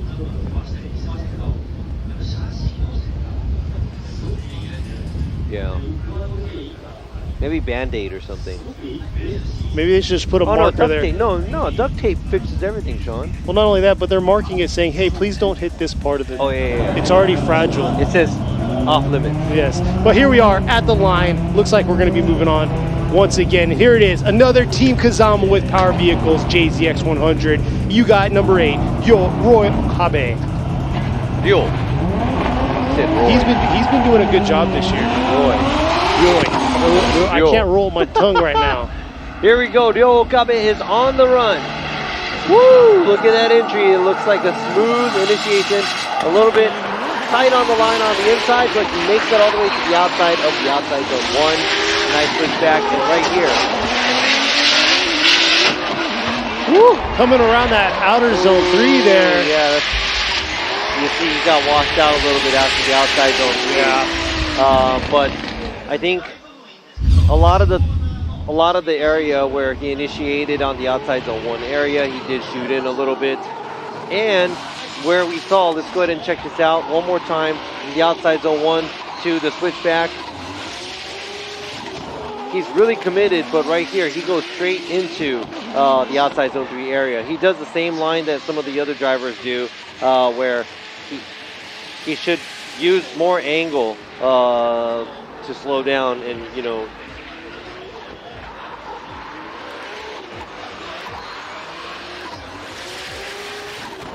so basically a lot of these guys look like they just want to drive fast. Look, it doesn't feel outside zone 3. So let's use angle and run an outside line.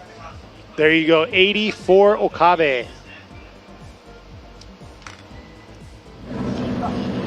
Yeah, the big challenge out here too is in the Formula Drift Japan series, we don't run too many walls in the series. So this one, you're coming in hot from outer zone 2.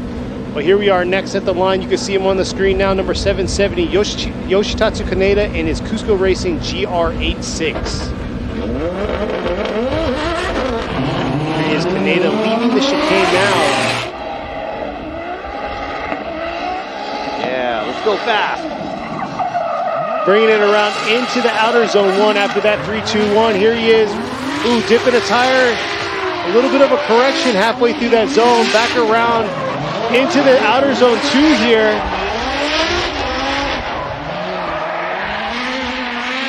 Not as aggressive as he's been running lately, but it looks like he's took a lot away on the angle and the flare.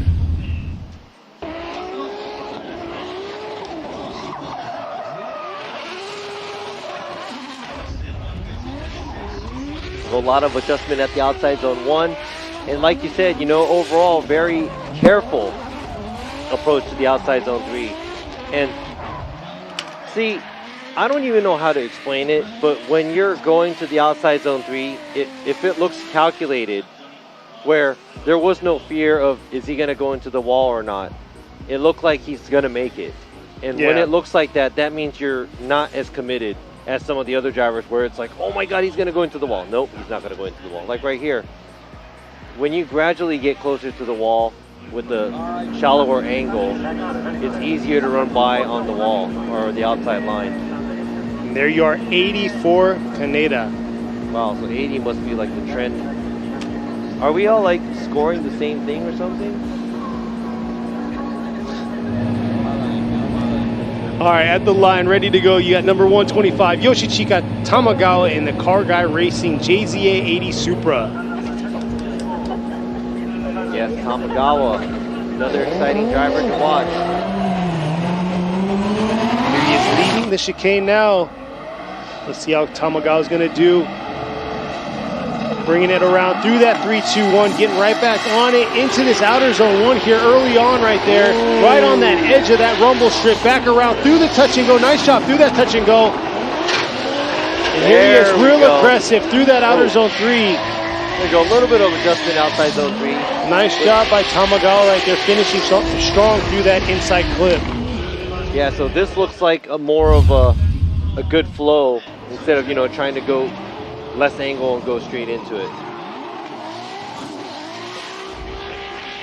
All right, there's a replay right there. Looks like he dipped one tire right there through that outer zone 1, but flicking it back, nice job through that touch and go.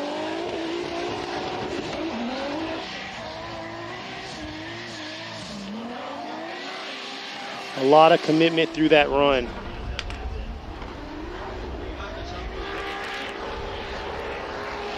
We'll see if he could break this 80 run that we've been getting. Like, it's a very good flow. And, you know, he did miss, you know, the outside zone a little bit outside, you know, at the wall. Oh, there you go, 84.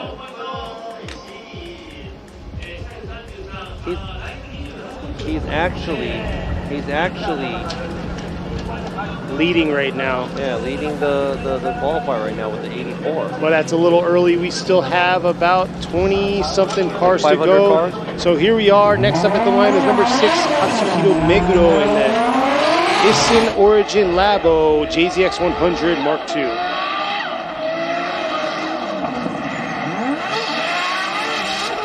Very aggressive looking JZX 100, dipping 2 tires right now, halfway through that zone, catching it back around, taking a little bit of angle out from that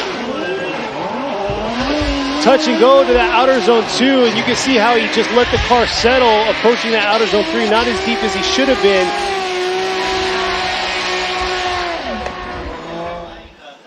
Yeah, so I think, you know, stability-wise, he was kind of all over the place where, you know, it wasn't smooth throughout the run.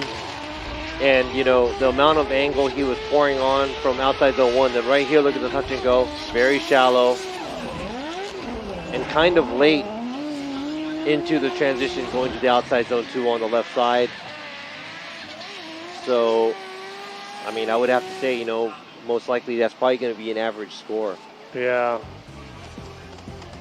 And the average right now is between, you know, the mid-70s to 80. So here we are. The score is going to be a 74 for Meguro. Man, you know, yesterday's practice after we watched the FDJ2 qualify, it was like everybody was like on fire. So I was like, wow, you know. But maybe it's because it's the first run.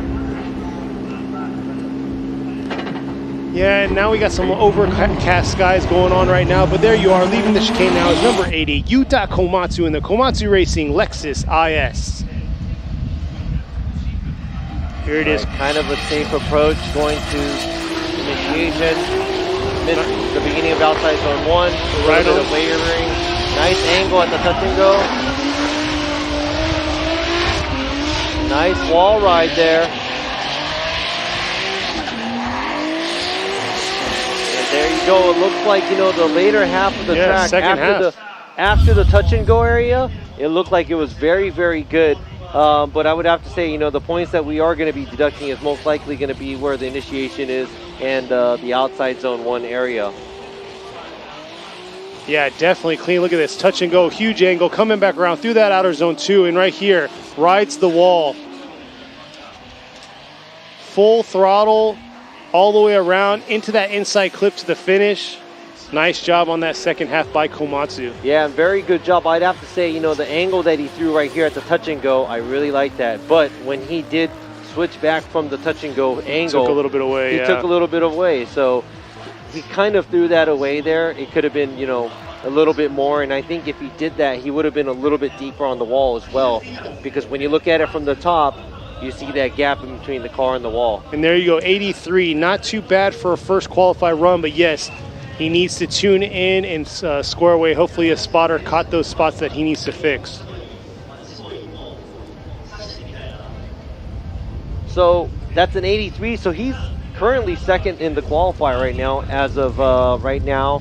And let's see how far that will carry him after all the drivers do their first runs. And the next driver at the line to do his first run is going to be number 9, Yukio Matsui. New car for him, Ocean with M2 Evolution. He's in the F22 BMW.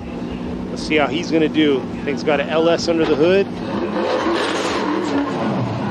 Got the American V8 in this BMW turboed.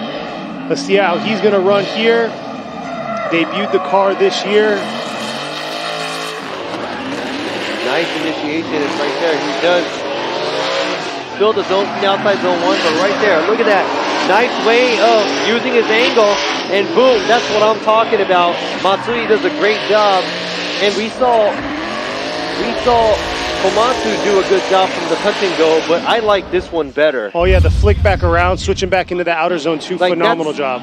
That was, that was all in one motion, and yes, we do have to make a deduction right here a little bit from the outside zone 1 area. He does dip a tire a little bit of waiver at outside zone 1, but man, overall, I would have to say that was actually. Yeah, that was actually a very, that was a very nice run. That was a pretty nice switchback there by Matsui. Yeah, Matsui making it happen out here.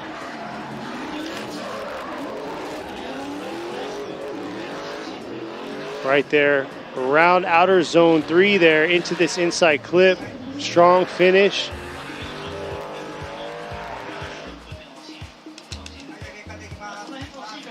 Let's see what it's going to be. Matsui's score is going to come out as an 89 right there. There you go, 89 points. So that was kind of a textbook. And I would have to say his outside zone 1 wasn't that good. And I think a lot of the deduction from the style side came from there. But the touch and go all the way to the finish line, as a style judge, I think that was really great. All right, next at the line, ready to go is number 666, Shuchimano in the Victor Racing with Chadi Boy style, 1 via. A lot of parts on his pillar of the car. All right, he's leaving the chicane now. Let's see how he's going to do here. Coming around, got a 2J under the hood. Bringing it around into this outer zone 1 here. A little late on the outer zone 1. Oh, couldn't quite get all the way out to the zone. Bringing it around to the touch and go to outer zone 2 here. Could be a little deeper through outer zone 2 and 3. So yeah, real shallow in the zones right now. Unlike him, he usually puts down a decent run for majority of the track, but he was missing a lot of those zones. Oh yeah, he was a little shallow on the line overall, not committed, and just pretty much putting down a run just to get a score almost. So I can't speak for what the other judges have as the score, but I would have to say somewhere that's going to be pretty much like an average run.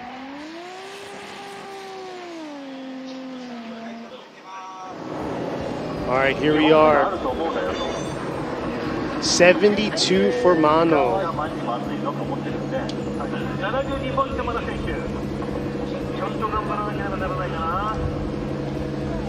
Is that 72? Yes, and next up at the line, ready to go. Coming out here to get his, keep his flow going from Ebisu, you got number 69, Calais Rovampera in his KR69 Cusco Racing Red Bull GR Corolla. All right, here we are. Let's see how he's going to throw down, leaving the chicane now. Bringing the heat through the 3-2-1. Nice initiation. Coming around into outer zone 1 here. Nice job right on the rumble shift, flicking it back through the touch and go, back around into this outer zone 2, riding the edge of the track there, early on right there through the wall, making it look easy out here, once again like he did at Ebisu, and right here, he's a natural in this car. Woo! That's all I have to say. He made that look so easy. Yeah, this must be an easy track. I think you could do it too, Kenny. He's even on the edge of the track at the initiation. Look at this, and he's on the edge of the rumble strip. Watch here, outer zone 2, right on there. the edge. And he's probably riding the wall. Look at that, on 3 wheels, coming around the bend, right there, on 3 wheels, into that inside clip, pushing this car to its limit. Look at that, all that angle. He even knows what to do after the outside zone 1. Look at the angle he pours on at the touch and go, and it's almost time perfect where he uses the angle on both sides. Well, there y'all saw it right there. World Rally Champion. What do you guys think? Yeah, start bringing in the scores. Start bringing in the scores. I see a 90 plus right here. So we're going to see Calais coming out here. This is his second round of Formula Drift Japan. He came out here for Ebisu. Scheduling purposes, he couldn't come out here for much of the other rounds.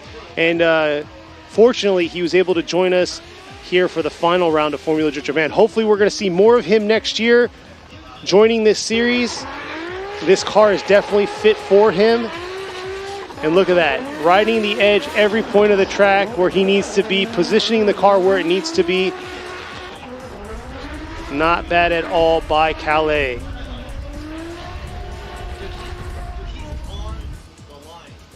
And the whole time, full throttle, and here we are, the score's about to get projected right here. And there you are, a 93.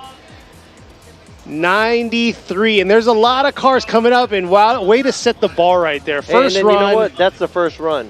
And like I was trying to explain, that was like, you know, textbook run in my eyes, especially coming from, you know, the touch and go area. And same as the Matsui run, you know, that was very nice, but he didn't do as well at the outside zone 1 area. Now let's go on to the next driver, car number 212. It's Ryutaro Oe with Our Tire Racing FD RX-7. Young driver here. He was in an S14 last year, coming out here in the FD.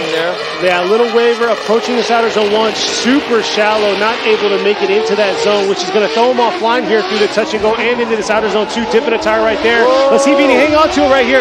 Able to hang on to it through that outer zone 3. Ripping it back around through the inside clip, but yeah, he missed much of that outer zone 1, all of the outer zone 1, which threw him offline. He hung it a little bit too long through the outer zone 2, and here's the replay. Yeah, so I'd have to say, you know, the wavering is pretty much taking away some score off of his fluidity points, or fluidity on the style side of this, but like you said, you know, there's a lot of throttle and there's very aggressive, but at the same time, stability-wise, not so much. And he does miss a really good size of outside zone 1. Gets fairly close for the touch and go in the outside zone 2, but does dip a tire. And right here, doesn't get too close to the outside zone. Yeah, it took a lot of his angle out too through that zone.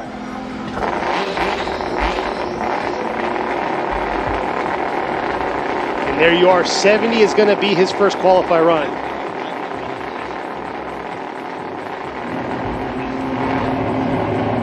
'74 OA on his first qualify run. Next at the line is going to be number 58, Kazuhiro Kubo in the vacancies 180SX. All right, so Kubo, also another wild driver that we, you know, that's also a veteran in FDJ now. And we don't talk about it much, but that vacancies company is more for like bigger VIP cars. Oh, hey, man. so this is, okay, so that was a correction and he got an incomplete, but lately a lot of people have been telling me about drifting, and a lot of people don't mind when there's no counter steer and if the car's going sideways. So it's okay. I mean, I want you guys to give me your opinion as well, because a lot of, you know, some people have been telling me, it's like, oh, if the car, like right here, if the car is sliding sideways, it's okay to not counter steer.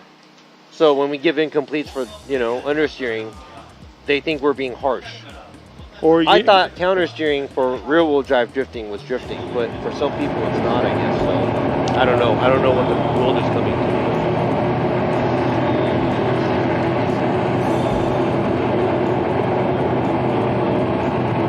Yeah, I mean, yeah, that's the way everybody wants to go. That's the way everybody wants to go. So yeah, there you saw it was incomplete for Kubo, and right here at the line, ready to go first qualify run is number 5, Tomoki Tanaka, in his V-Style good ride with Tetsujin JZX 100.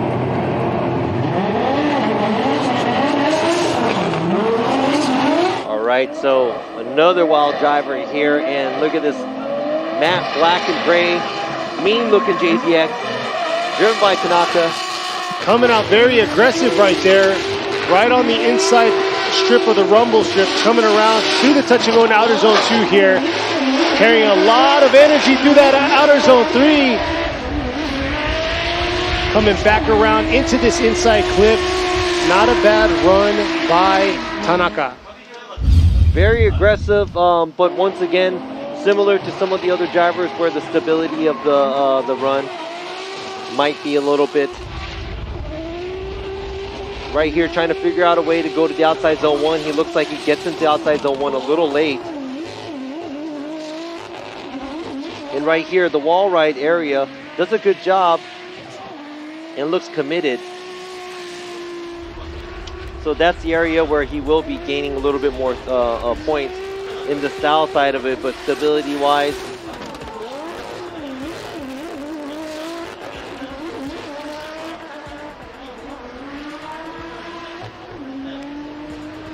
very exciting driver to watch here. All right, here we are. The score for him is going to be an 81. Tanaka with an 81. I don't even know what 80s point is going to be safe anymore, because there's a lot of drivers that are in their 80s.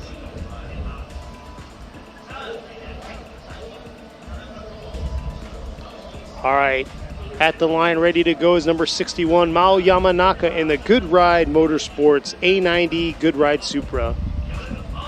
Man, and Mao Yamanaka, you know, the winner of the first ever FDJ2, and he is moved up and now he's driving this GR Supra, and he's always been kind of getting beat by his own self by the car.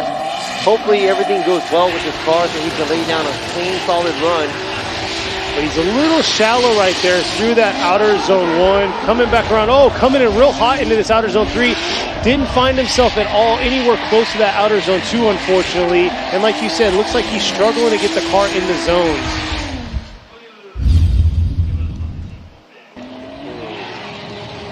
But yeah, he started out in a different S15 in the Pro Series, and now he is moving into this A90 Supra. But like Robbie said, he's really trying to get a good understanding of this vehicle, and he's struggled so far this year. Yeah, and you know, the bigger mistakes that we see right now on this run is probably the line where he doesn't fill the zones as where he's supposed to.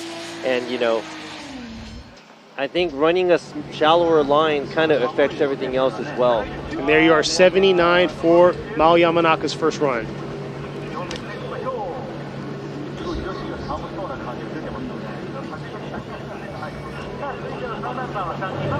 All right, there we are. Next car at the line is going to be number 3, Takatoshi Imamaida in the 5X Navigate S14.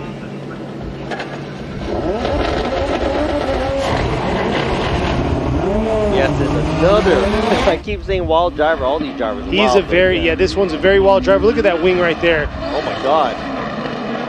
Ooh. Locking up, punching it, get into it, dipping 2 tires right there, real deep into the outer zone 1, flicking it back around through that touch and go, and huge angle right there, but that's maybe a little too much for him.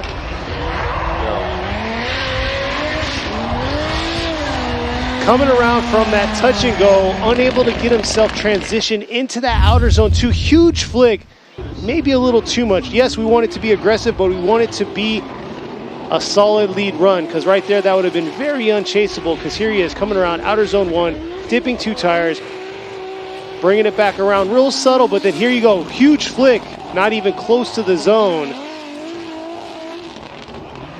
So unfortunately,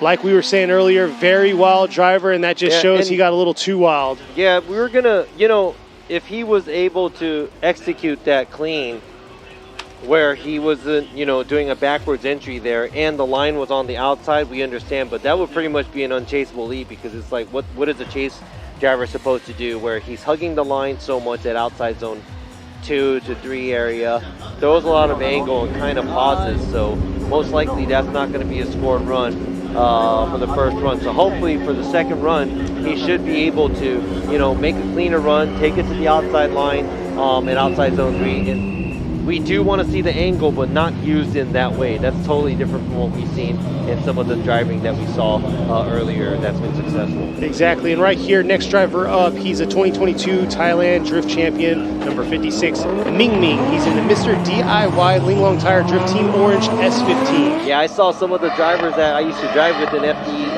Asia from Thailand actually coming out here to cheer him on. So let's go ahead and see. Very subtle initiation, but right there takes it all the way to the outside edge. A little bit of wavering there at the outside zone 1. Nice way to use the angle. He should be a little outside on the outside zone 2, but man, he does carry his momentum through the outside zone 3 area, so. Yeah, but looks like he's going to be pretty affected by where he was in outer zone 1, leaving the zone a little early, and then like you said, not finding himself into that outer zone 2.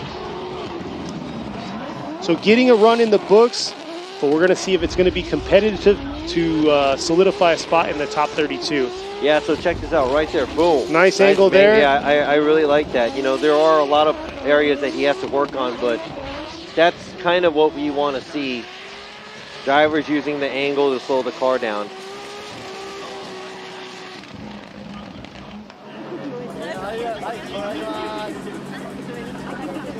And there you are, 79 for Ming Ming.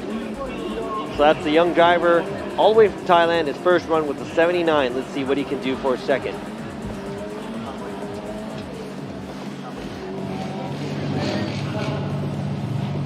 All right, next at the line, you got number 530, Wataru Masuyama in the Good Ride Motorsports GR Yaris.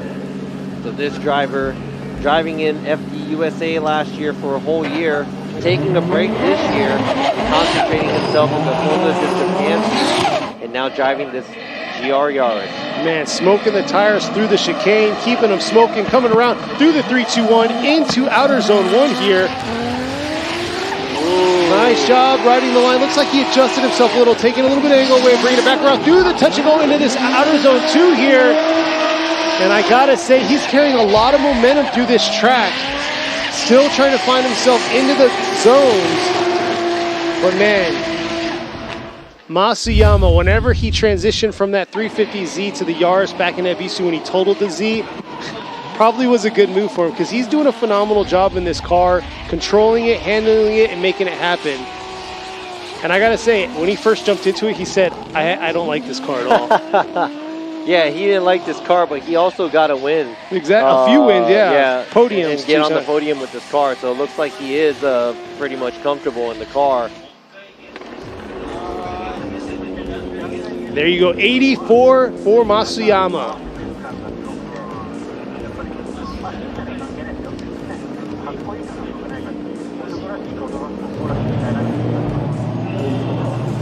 All right, next at the line, they call him the champ right here, number 37, Koichi Yamashita in the TMS Racing Team Silent Tire BMW E92, powered by a 2J. Usually you're used to seeing him in a JZX 100, but this year, coming out in this BMW new build, still got the 2J power plant that he's used to, coming around to this outer zone 1, shallow in that outer zone, coming back around, nice job, real fast through that touch and go to outer zone 2 here. But making it happen, bringing it back around, wrapping it into this inside clip to the finish line. Look at that full angle through that finish. Hey.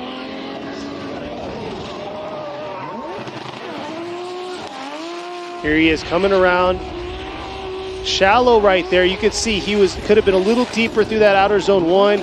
Did a quick flick to the transition. Took a little bit of could add a little bit more angle through the outer zone 2.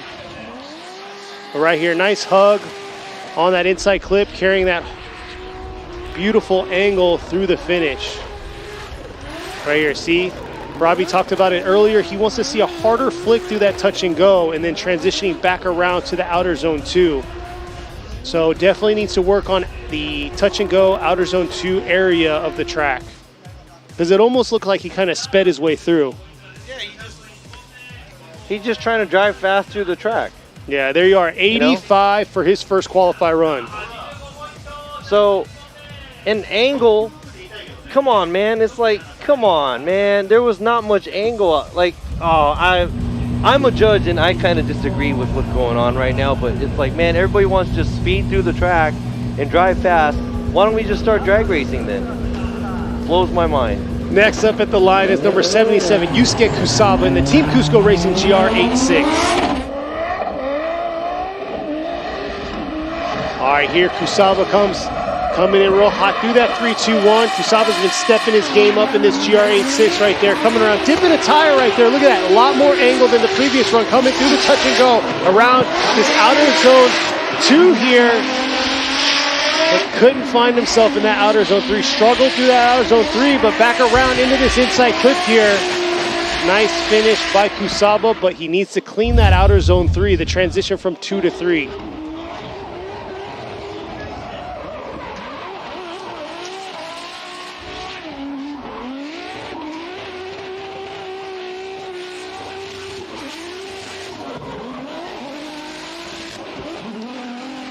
And you can see right there, real shallow through that zone. So hopefully his spotter is giving him a heads up on that. All right, let's see the score. 79 for Kusaba.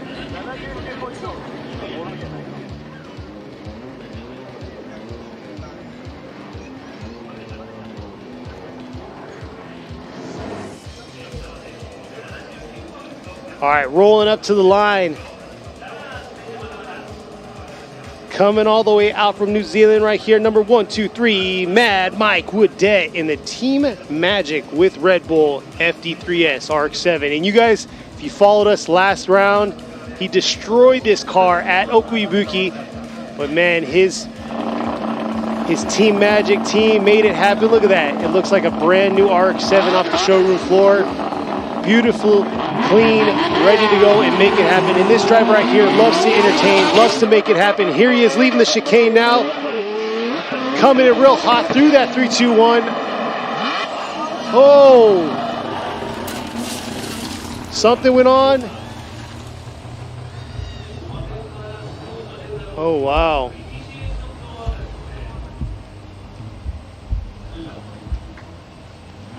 Not sure what happened there. Yeah, it's got to be some kind of mechanical issue. I don't know, but it looks like, it sounds like the car is able to run under its own power.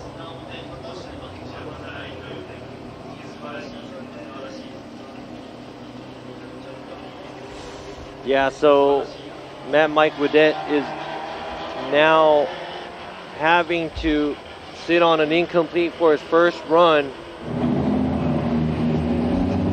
Coming in really hot, but something happened and, he pretty much shut it down right after the initiation happened. So hopefully, mechanical wise, whatever it is, he could be able to get everything squared away and that's very unfortunate right here. Last round coming out here. But next up at the line, ready to go is number 311, Naoto Suenaga in the Atlas Tire Drift Team Fukushima RZ34 Fairlady Z. So yes, it's a 370Z chassis with a 400Z facelift. See how Suenaga's going to do. Suenaga took a pretty bad crash a few years ago in Outer Zone 2. There's a wall right after Outer Zone 2. We're going to see how he's going to do on his first qualify run. Bringing it around here to this Outer Zone 1. Not too bad, right in the rumble strip, pretty deep there, through that zone. Back around into this Outer Zone 2. A little bit of an adjustment to get himself positioned right to that Outer Zone 3, trying to get close to that wall. But looks like he took a little bit of his angle out through that zone, bringing it back through the finish. Yeah, that was a lot of adjustment going towards the wall at the outside zone 3 area. And yeah, like look at how much counter steer we have on these cars. Like it's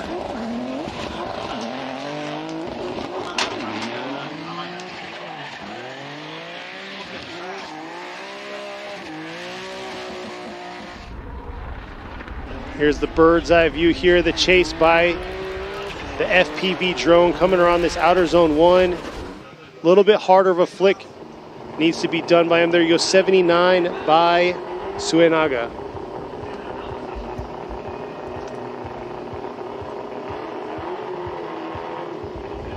So Suenaga right there, he was sitting 10th, so we're down to our top 10 drivers here.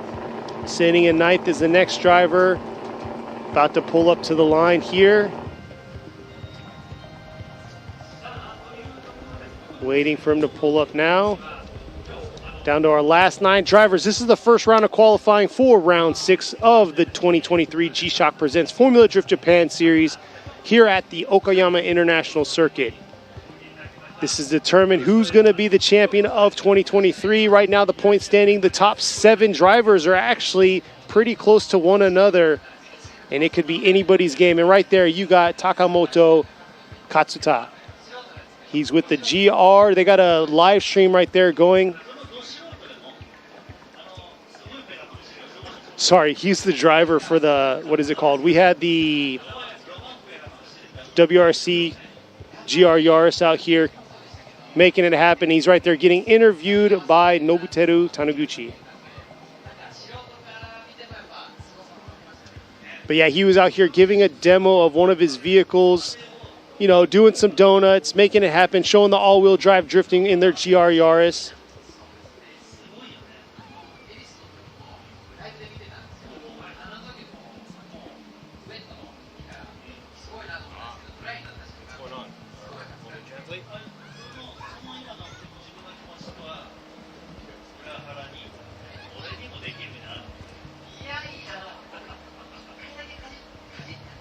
Saying, do you think watching the drifting, do you feel like you can do it too? And Katsuta said that, you know, he's tried it before and he knows how hard it is. And this is something that he would have to practice, or there's no way he's going to be able to do what these guys are doing. And he's like, I think I'd have to practice a lot. And Taniguchi saying, you know, this is fun in this, the way, in its own way, probably compared to what he does in the rallying.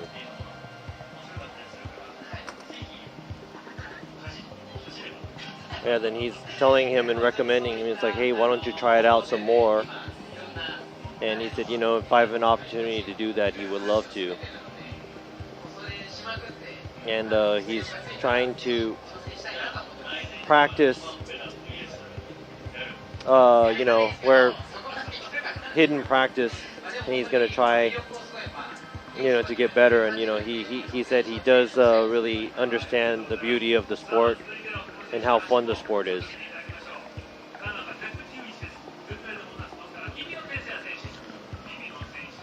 But there you are on the screen now, getting his tires scrubbed in, ready to go. You got number 111, Tetsuya Hibino in the Good Ride Motorsports RZ34Z. See how he's going to do on his first qualify run. Currently sitting 9th in points.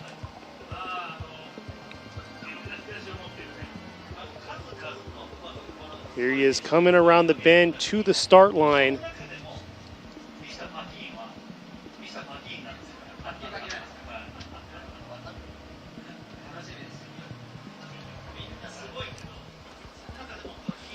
All right, after these 9 drivers here, we got another round of qualify. Pumping these drivers back out, giving them another chance to boost their scores up, make the corrections they need to make in the zones that they were either missing, the angle they were missing. But here we are, pushing about 800 horsepower in the Z. You already know him, Tetsuya Hibino, very wild driver. Previously in 2 different rotary engine vehicles, between the S15 and the R35. Here he is with Good Ride this year in the Z.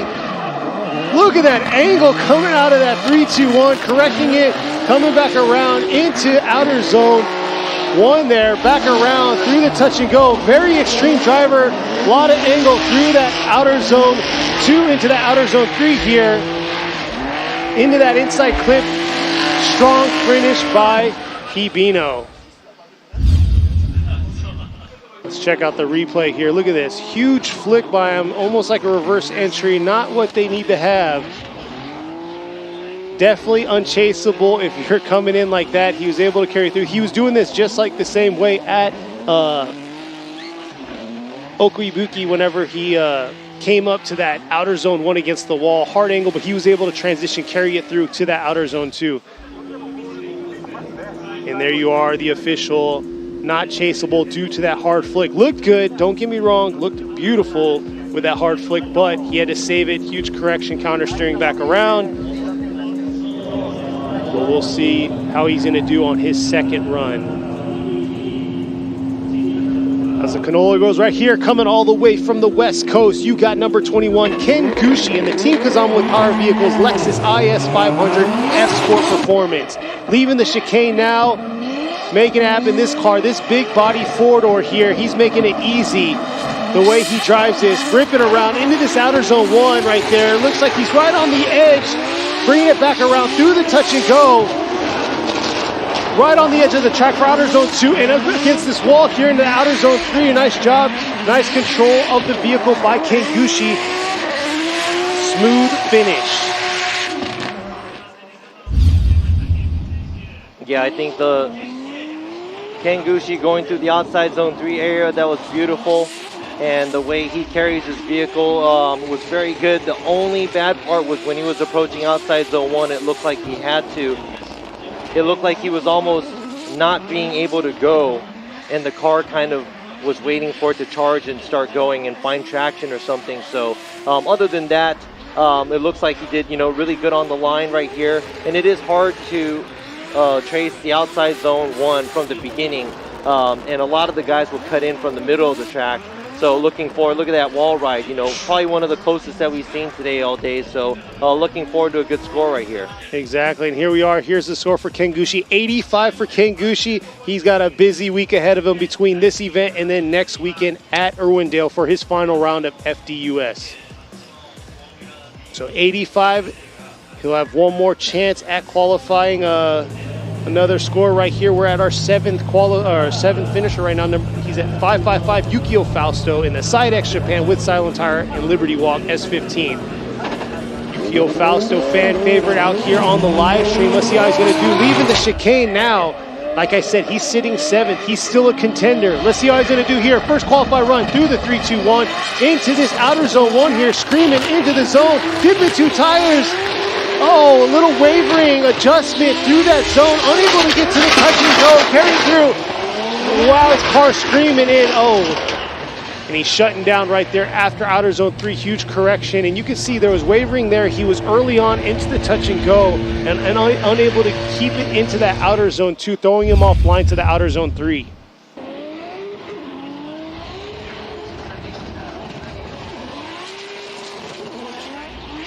Yeah, so a little bit too wild here. Yukio Fausto, many mistakes that you saw. 2 tires off at the outside zone 1 area.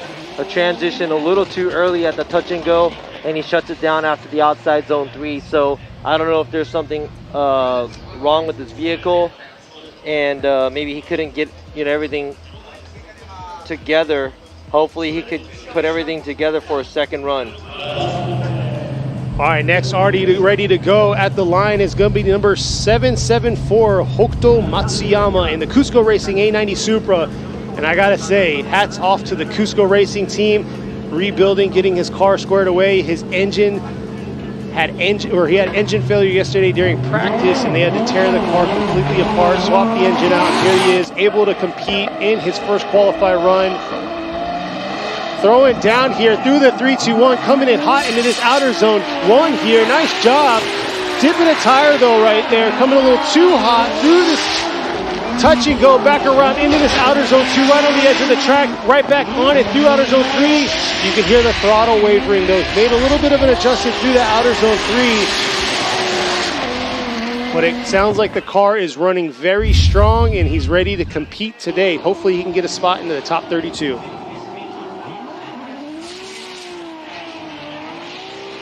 Now they're talking about being fast and whatnot, so I guess we should bring the speed scoring back or something too. But right there, whole huge stall at the outside zone 3, and everything else looked pretty smooth. But I would have to say, probably not one of the cleanest runs that I've we know where Matsuyama, 1 tire off at the outside zone 1 area, and it's like we judge accordingly.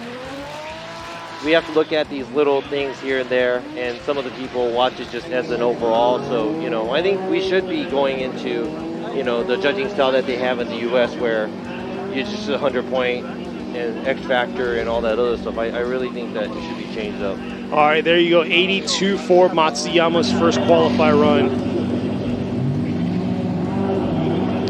Currently sitting in 5th right now. The next driver up is number 31, Koldai Sobagiri in the Shibata Racing Yokohama GR86. Leaving the chicane now.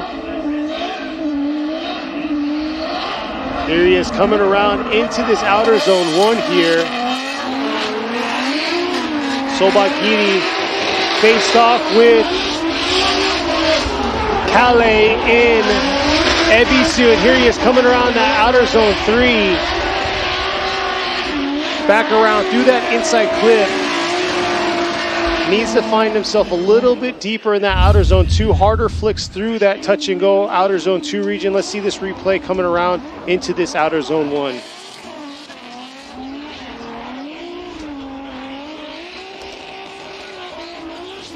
Right there, could have been flicked a little harder. It looks like he held back in that outer zone 2, couldn't get all the way into that zone and didn't have the angle that Robbie was talking about earlier on by these drivers.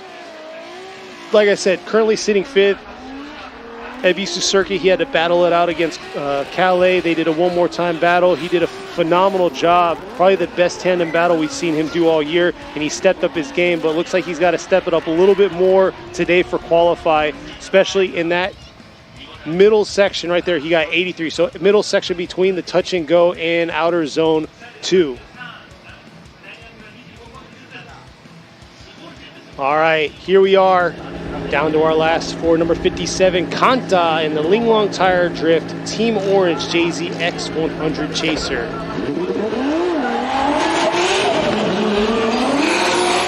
Kanta leaving the chicane, aggressive, winning the Okuibuki round. Here he is coming around through the 3-2-1 into this outer zone 1 here. Trying to finish off strong. His teammate leading the points. He's trying to take it from him. Coming around outer zone 2. Nice job through that zone. Into that outer zone 3. Riding that wall. Beautiful job. And I got to say, Kanta is a very textbook driver. He puts the car where it needs to be. And he does what the judges want to see. So good job by Kanta. Hey, good morning, guys. I'm back. There you go. One of the great runs that we saw right now, you know, right on the line. One tire off, barely at outside zone 1, but using his angle, and I'm not going to say a whole lot of angle, but he is using his angle accordingly. Going into outside zone 3 in a nice arc, not straight into like a V line and trying to race the shit out. Oh, I'm sorry. Race the crap out of the car right there. But Robbie's getting very passionate, if you guys haven't even noticed, with what's going on and the driving that's going on. He's getting a little upset because he told these drivers exactly what needs to get laid down during the driver's meeting. The driver's meeting is when the drivers can ask the question, he can explain, but he gives the explanation of what they want to see. I'm sorry, I accidentally slipped. I'm really sorry. And there you go, the Linglong Tire Drift. 92 for Kanta, and I gotta say, Kanta is a contender. He wants the podium once again like he did last round at Okuibuki. The Linglong Tire Drift, Team Fukushima, Mr. DIY, all the girls are happy for Kanta right now. So we'll see how Kanta's going to do on his second qualify run. But till then, our last 3 drivers, number 36, Kazumi Takahashi, right here in the TMS Racing Team Silent Tire BMW E92, sitting 3rd in points right now at a 293. Let's drive fast. He's only 18 points. He's only 18 points away from the leader of the pack right now, leaving the chicane, approaching the 3-2-1. Here he is. Bringing it around right here. Let's see how he's going to lay it down into this outer zone 1 right there on the rumble strip. Nice job through that rumble strip, back around. Could have been a little bit more flick right there. Able to hold it through, approaching that outer zone 3 there in that wall, flicking back around to the inside clip to the finish. And like I said, he's 18 points away. That's how tight it is. And then right after that, 41 points for Kanta away from the number 1 points leader, which is Kohashi. We're about to see him run after this next driver. And here we are. See, a little bit harder flick probably. It looks like he held back a little bit through outer zone 2. Nice angle leaving the outer zone 3 and flicking back around into that inside clip. But I gotta say, a lot of the drivers are doing a phenomenal job leaving outer zone 3 to transition back to the inside clip to the finish line. Haven't seen any issues there, so you know you're gonna hear me say it consistently. Nice finish, and you know, and it looks like it from one view, but when you look at the view, it's like the wall area. There you go, 88 for Takahashi. a good couple feet off of the wall as well, you know? Yeah. So.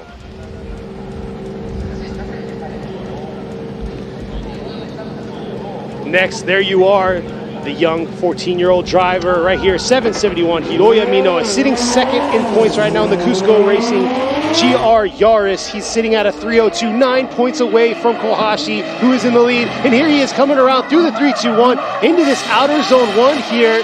Let's see how he's going to carry himself, adjusting himself through the zone. There he is right there. Nice job on the rumble strip. Back around. Nice flip. Look at that. Almost 90 degrees back around into the outer zone 2 here. Carrying it through the outer zone 3. Riding the wall. Very textbook. Just like we saw Kanta do, he's doing the same. Hard angle through the transition from the touch and go to outer zone 2. Riding the wall all the way around. Very smooth.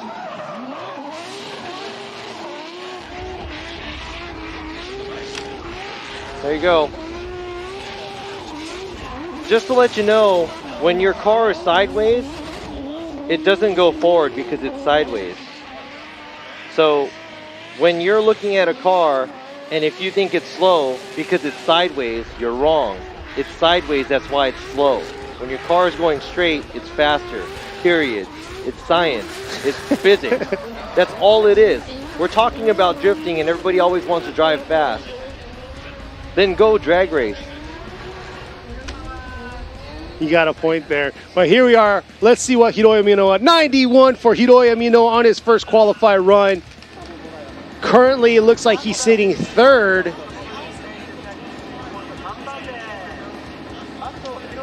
There's the Cusco Racing girls right there. Last but not least, this is it. This is going to wrap up our first portion of qualify. He's sitting first in points at a 311. Masanori Kohashi in the Linglong Tire Drift, Team Orange, A90 Supra. And I don't know if y'all saw, but he sustained some pretty severe damage during practice yesterday. Towed his car out, got it squared away, took it to a local shop. And man, let's see how it's going to handle for him around this outer zone 1 here. Nice job right there. Let's see the flick back around. A little bit of left foot breaking through that. Oh, and losing it right there. Oh, spinning out. Not sure if that was the nerves from previous damage that he sustained. Nah, man, it's too much left foot brake. Yeah, unfortunately, he is going to wash out in that outer zone 3 with an incomplete, finishing us off here with an incomplete. That right there, 40, I believe, 7 drivers right now that were qualifying. Man, that was a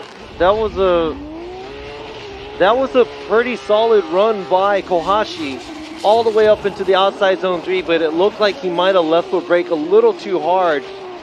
Right when he was kicking out a lot of angle, it looked like he was left foot braking really hard, going to the outside zone 3 area. Man, and it is unfortunate that, you know, that would have been that would have been maybe like in the 90s or something. Yeah, I expect this out of him. He's sitting at a 311. He's been doing a phenomenal job with this whole entire season. Top of the leaderboard right now, and he's racing for the championship, and he can't make mistakes like this because this is going to cost him. So, like I said before, top 5 drivers, there's only about a 50-point difference between the top 5 drivers right now. There you are, Linglong Tire Drift, Mr. DIY, Team Fukushima girls, all right there cheering for one of the drivers of the team. Very deep team. We're going to see how he's going to do on his second qualifier run. And for those of you out there, I see all the comments, how you guys love Robbie. Give him some love out here. He's got a lot of frustration for what he's seeing because he expects a lot more out of these drivers. These are the pro drivers of Japan. He wants to see nothing but the best out of them, and he gave them pretty much the open book exam what they need to do. Flick the car hard in the touch and go. Bring it right back around to the outer zone 2. But in the U.S., Lontaine did that before, and then the judges like and bit back at him because we can't be. I don't know. I guess we just have to sit there and be a punching bag. So, like, you know, it's like we get passionate too because I think you guys from all over the world taking your time to watch this at whatever time it is, you guys deserve the best, and that's what I believe in. And you know, being a Japanese and an American, being able to see the drifting from all over the world, I believe that there's a lot more in these guys. And you know what? If you think that I'm being harsh, that's cool too. But I'm just telling you the truth, and I'm not gonna lie to anybody. So That's just And how I feel. Robbie's judging style today, so he's judging. That's a huge factor he's looking at, is how much they're, how aggressive they're coming out, how much angle they're throwing into, not the angle, but the overall. Are we going to commercial? Yeah. Hey, we're going to commercial. We'll talk more about We'll be this. right back. We'll be back. We're going to have a lot of running, or qualify running once again, so we'll see you guys here in a second.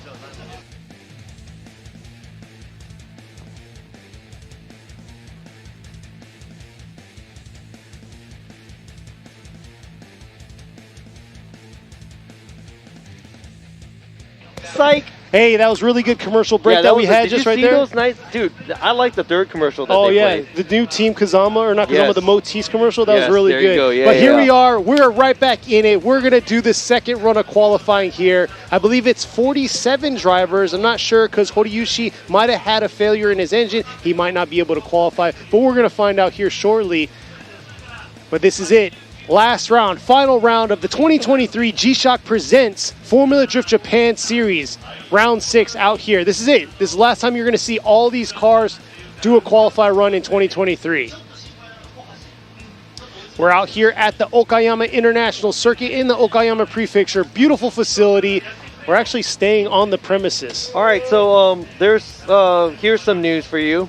So we're running short on time right now. For how long we could do this. We probably have like another hour and 20 minutes or so to complete all the second runs. If we don't complete all the second runs because of the time, then everybody goes to just the first qualifying run. That means our current championship leader, Kohashi, got an incomplete for his first run. He won't be able to run. He won't be able to make his second run. That means he's going to have to bank off of his incomplete, which means he's not going to qualify. For so 32. if he doesn't qualify, it's going to be just like FDJ2, where the number one contender championship doesn't move on. So, but it's more impacting for him because it's such a tight race. Because literally, there's only 9 points away from Hiroya Minoa for Kohashi. So you know what? There's going to be more silence from me because there's going to be it's not like I don't concentrate, but there's going to be a lot of concentration. All right, so let's get this second portion done. Here we are, right here. Nagasawa is going to go ahead and kick us off again. He got an incomplete. He's in the hardcore Rocket Bunny Racing R32 Skyline. Sustained a little bit of damage. You can see how the bumper got swapped out there. Bringing it back around into this outer zone 1.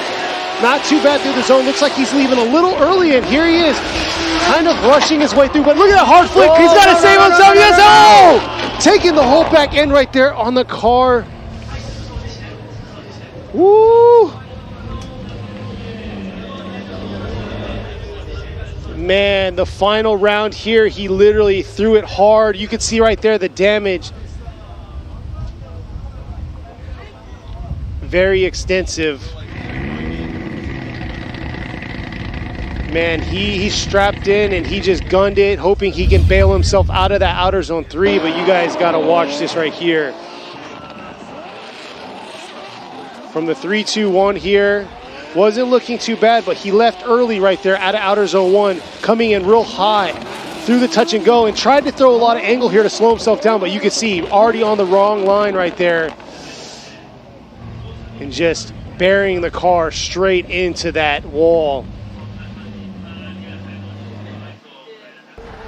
Man, just debuting this car a few rounds ago, and here it is. It's completely just whole rear end's just destroyed on this car. Look at this, bending everything all the way to the other side. Look at it. You can see the radiator. Yep, completely flew out.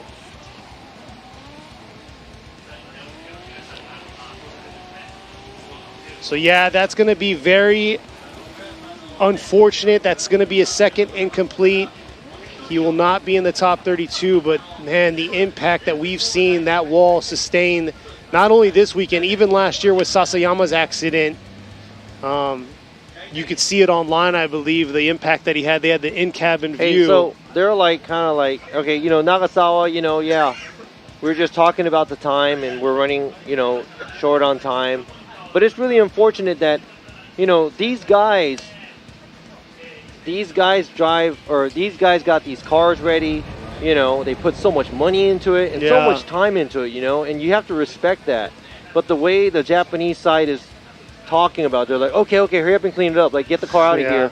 Like, that's rude. Yeah. And I really don't agree with that. Like, you're treating people, you know what I mean? Like, okay, yeah, he hit the wall, and Nagasawa's not, running for championship right now, but he is a competitor, and I respect that. It doesn't matter how old you are or what you look like or who you're from, but it's like, you talk about this country being respectful to everybody, that's BS. And it's not like that. They treat you the way who you are and all that other stuff. I strongly disagree with what's going on right now. Yeah, they're trying to rush the whole situation at hand. You can see right there, Nagasawa taking the trunk off. Man.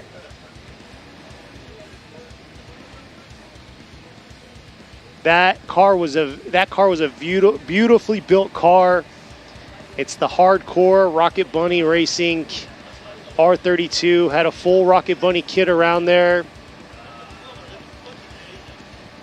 June's out here with a hardcore watching his driver out here throw down, and unfortunately he threw down a little too hard through that outer zone 3 into the wall.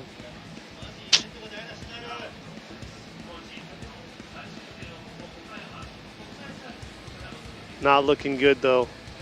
But yeah, this is going to be his second incomplete. Very unfortunate for him. A little bit about Nagasawa. Nagasawa, he moved up from FDJ2. In FDJ2, he had a 4-door R32. Halfway through the season, or the first season, he ended up doing an engine swap, going with a 2J, getting more power out of it because he was originally powered by an RB. Went with a 2J, did a phenomenal job, got top ranks for FDJ2, so he moved into the Pro Series, and then he came out this year and debuted this vehicle. Came in a little late through the season because the car wasn't done yet, but he wanted to do it right. Beautiful car, massive wheels, and yeah, very unfortunate to see him last round here, get taken out by the wall.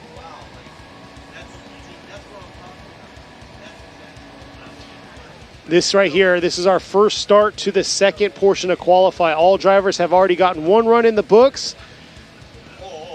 And here we are, starting it back off.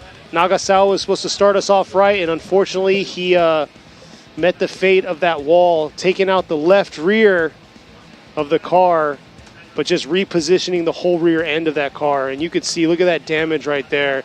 Luckily, Nagasawa stepped out of the vehicle. He looks like he's all right. He's probably shooken up a little bit, but yeah, he's probably more upset than anything. Yeah.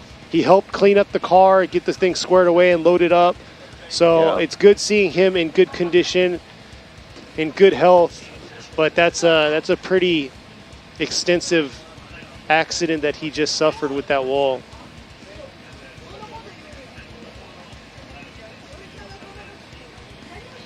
But yeah, look at that. The Pandem kit, full wide body. Rocking the work wheels, 3-piece. This car definitely had a lot of style going on with it.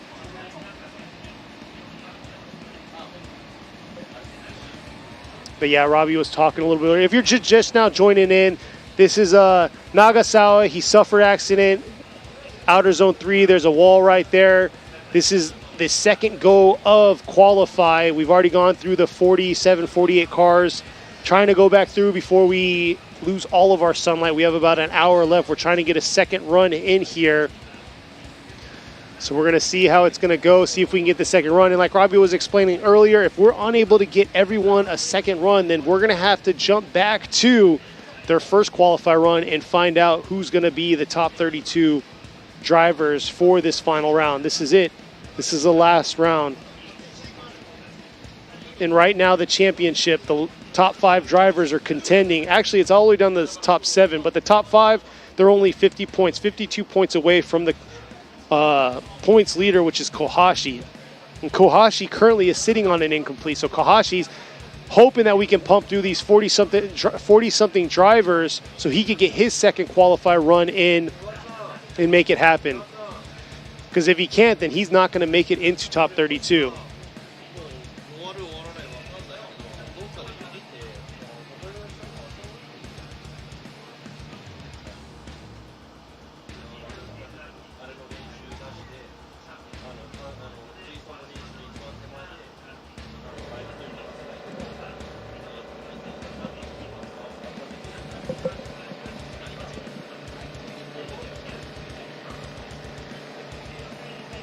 All right, currently leading the pack, you have Calais Rovampera getting a 93 on his first qualify run.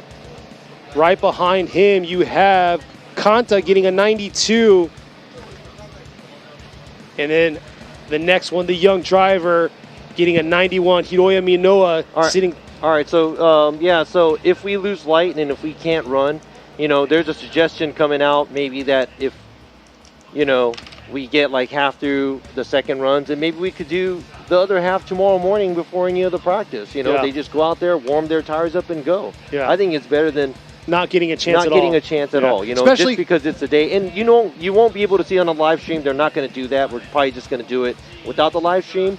But you will know what's going to happen, and eventually we will have a top 32 for tomorrow. And that's you just have to adapt to it. It's just, especially the conditions we were in. Because those of you that probably didn't watch, or maybe did watch with us, we kind of dragged a little bit longer for the FDJ2 round. We had a lot more one more times. It lasted longer than we expected, which caused practice to get bumped about 20-30 minutes, which caused us to go live about 20-30 minutes late.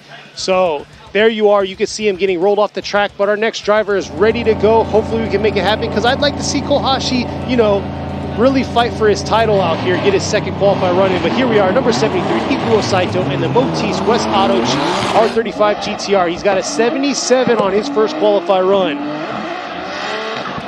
And not sure, because yesterday 79 was the cutoff for the J2 drivers. We're going to see how it's going to be for him right there. Tipping a tire halfway through that zone, bringing it back around. Not too bad through that touching it. Go right there on the edge of the track.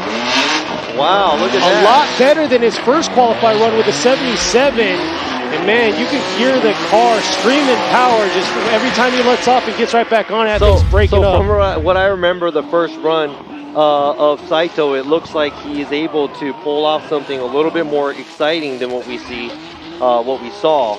So, that's definitely going to be a higher score, in my opinion, than a 77.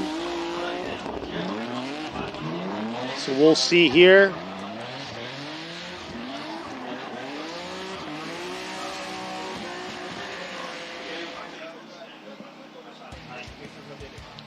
All right, 81. So right there, getting a 4-point boost for Saito. Wow, that 4-point boost was all me.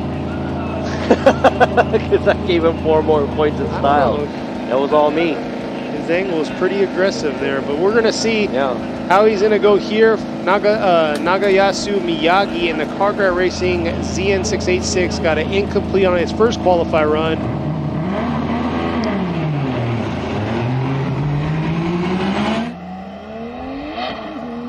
Leaving the chicane. Here he is approaching that 3-2-1. Back around. Oh, a little bit too much over rotation. It's going to be an incomplete for him, unfortunately. That's incomplete. So unfortunately, Miyagi is not going to be able to move on. Yeah, Miyagi's been doing a lot of his own self-destruction there, not able to complete that in completing the first one. And it looks like Horiyuchi is not going to be able to make it for his second qualify run. Yes, that's official. Miyagi getting an incomplete. And yes, Horiyuchi, as you saw, nice hustle though.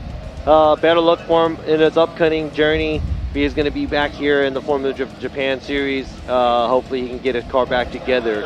And better luck for him in the future. And here we are, number 39, Konosuke Fujimoto with the D-Dash Racing S15 is already at the line, ready to go. Got an 80 on his first qualify run. We're going to see how he's going to do.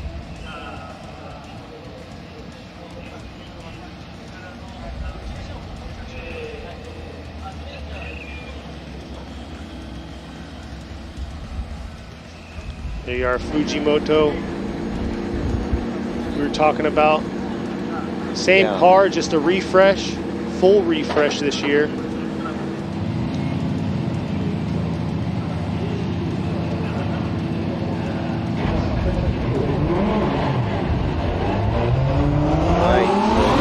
Let's go ahead and see this. Getting an 80 on his first run, and I don't even know what an 80 is right now.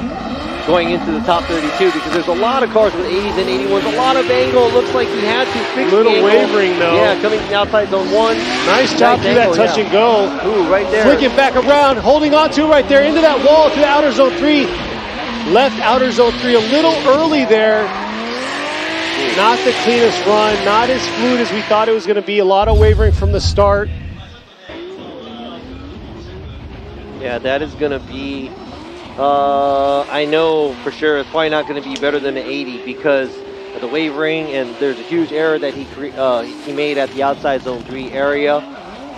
And the way he did the transition, he didn't do it smoothly. He did the same thing, a lot of angle at the touch and go, then he kind of creeped in to the angle at outside zone 2 because he didn't want to do a hard flick. And yeah, it's going to be a 68 for Fujimoto, but now he's going to have to see if he makes it into the top 32 with the 80-point run he did for his first run. All right, next ready to go is number 41, Shichi Uemura, the TMS Racing Team Salon Tire Uemura Sangyo. JZX 100 Mark II, 81 was his first qualify run. And we were saying this is probably one of the better qualifies we've seen him do, but I think this is a track that he really enjoys. Oh, very aggressive flick at the initiation. Little waver into the outer zone 3. That's 2 tires deep at outside zone 1. Little slow transition through that outer zone 2 into the outer zone 3 there, bringing it back around, coming up the hill here into that inside clip to the finish. All right, so it looked like he made a mistake at the initiation, which maybe caught him off guard going into the outside zone 1 and pretty much finishes off the track.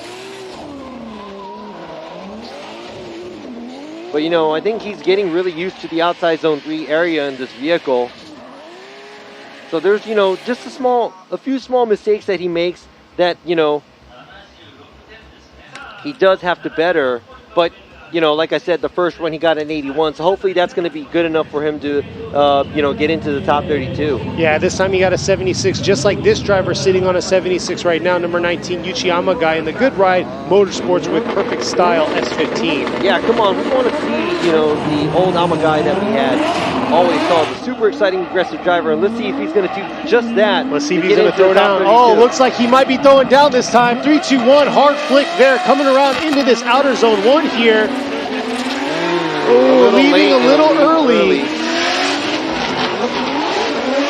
Slow transition around the outer zone 2, not as deep as we were expecting through that outer zone 3, and a pretty overall safe run by Amagai.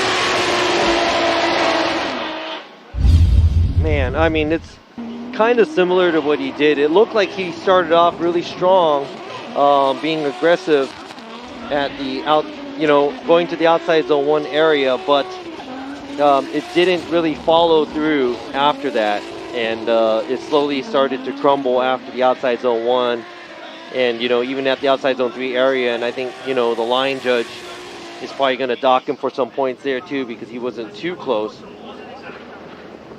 80 for him, giving him a 4-point boost. What a liar I am. I said, yeah, I don't know what I'm talking about. All right, so the next driver up, brand new car number 86 is Keiichi Takashima. He's driving the Team Kazama with power vehicles. This is not the JZX 100 Chaser. It is the Lexus RC. Brand new build here.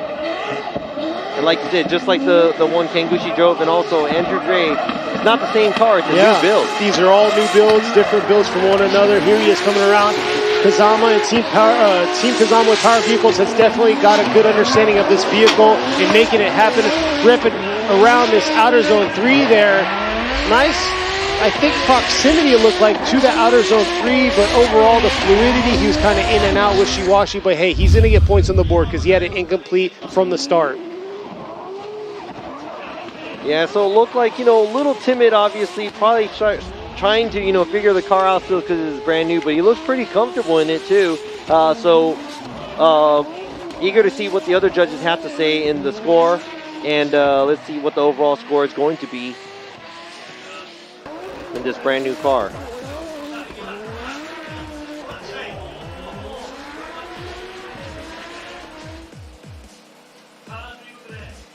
There you are, 81. Wow, so the past 1, 2, 3, 4, 5 drivers that have scores, it's all 80 or 81. So we'll see. Well, maybe we'll have just a bunch of, we'll have 30, or we'll have 25 of those, and then we'll have a few 90s sprinkled in there. There will be no middle tier of the mid 80s. All right, waiting on the next driver to come up. He's sitting on a 69 right now. It's going to be, hopefully, at the line, ready to go, is going to be number 17, Jin Horino. He's in the Good Ride Sports with Topps Racing Mew S14. New car for him this year. Powered by a VR. I don't see him in the mix right now. He should be leaving the burnout box, but I don't even see him anywhere close to it.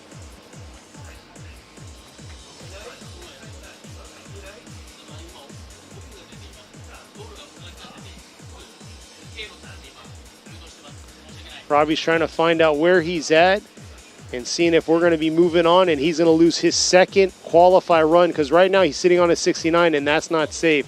And you can see right now the Good Ride Pits is right in the center of the screen now. He should be pulling out from there. Oh, there he is right there coming onto the track. Not sure if there was a traffic jam or a miscommunication, but there he is heading to the burnout pit now. I say burnout pit. Burnout pit? Yeah. Hey, man, it's whatever you want to call it. It is. It is what it is. It's where they scrub their tires. Let's call it, you know what? This weekend, we're going to call it the burnout pit. There you go. Yeah. Courtesy of me. There you go. Courtesy of Kenny. That's the burnout pit. Now we see, looks like Horino was stuck in a traffic jam leaving the pit area. So he is now in the burnout box, and that's going to be another 30 seconds. He's going to go ahead and warm up his tires and get ready to go.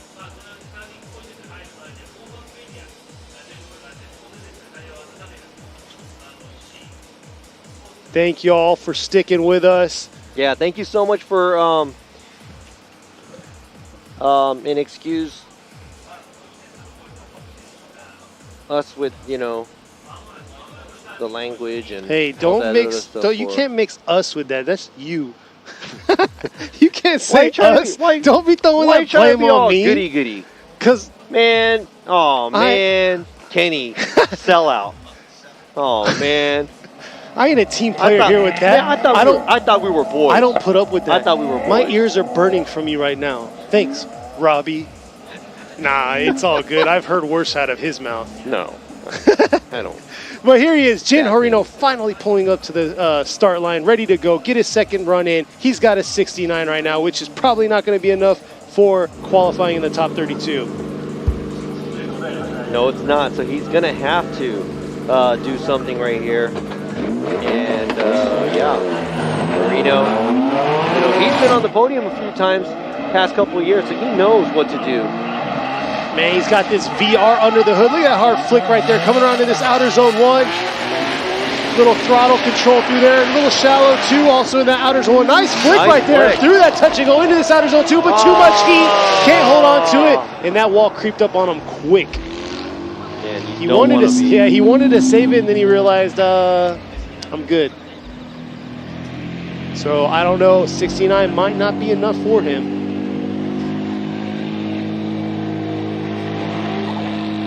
And it's unfortunate, Horino, that's an incomplete for his second run. Yep. Yes, I see a lot on the chat. Yes, Calais Rovampera is here again. He was with us at Ebisu round. Won Ebisu, and he's back out here, and he's actually leading qualifying once again. So he won qualify at Ebisu, and then he won that race. But here we are, next driver. He's coming all the way from Singapore out here. You got Benjamin Chim, number 83, in the Team Kazama with Power Vehicles JZA80 Supra. Got a 59 on his first qualify run. He's got to dial it in. He had a lot of wavering from the outer zone 1 and the rest of the track. I want to see how he's going to do on his second qualify run. He's really got to go throttle, pedal to the metal, throttle it down, beefed it up, Wise Fab kit in the front. Let's see how he's going to do leaving the chicane now. Approaching the 3-2-1, and here he is coming in hot here. into this outer zone 1. Yeah, a little bit more wavering right there. Unable to get it all the way out to that outer zone 1. Back around into this outer zone 2 here. And shutting it down. Unfortunately, that's going to be an incomplete for him. And yeah, you could see the struggle in the car through that outer zone 1 to keep it in a solid, smooth drift and carry it all the way out to the outer zone 1. It almost wanted to dive in on him and get out of drift. I mean, Benjamin this weekend just does not look like the Benjamin Chiam that we know. Yeah, unfortunately, his original crew that comes out here with him, the Power Vehicles crew, you know, you have James, Jonah, and all them. They're not out here to join him, which I miss them too. I like enjoying talking to them because they are the other ones out here that can speak English, which is nice. So yeah, I miss y'all. If you guys are tuning in, watching Benjamin, I wish y'all were out here to join us. Unfortunately, you're not. So I do miss y'all. Hit me up sometime. Yeah, because it's not easy to, you know, be able to come and find Kenny anymore because you're not here anymore. Yeah, and they don't want to come to where I'm at. Hey, you never know. Yeah, it's true. But yeah, Fukushima's pretty far from here, so it's a huge travel for them to come down. There you go. Benjamin looks like he shut down right there. Oh. Not sure what happened, but it looks like he's waiting for the tow vehicle to swing around right after the finish line. Car shut down.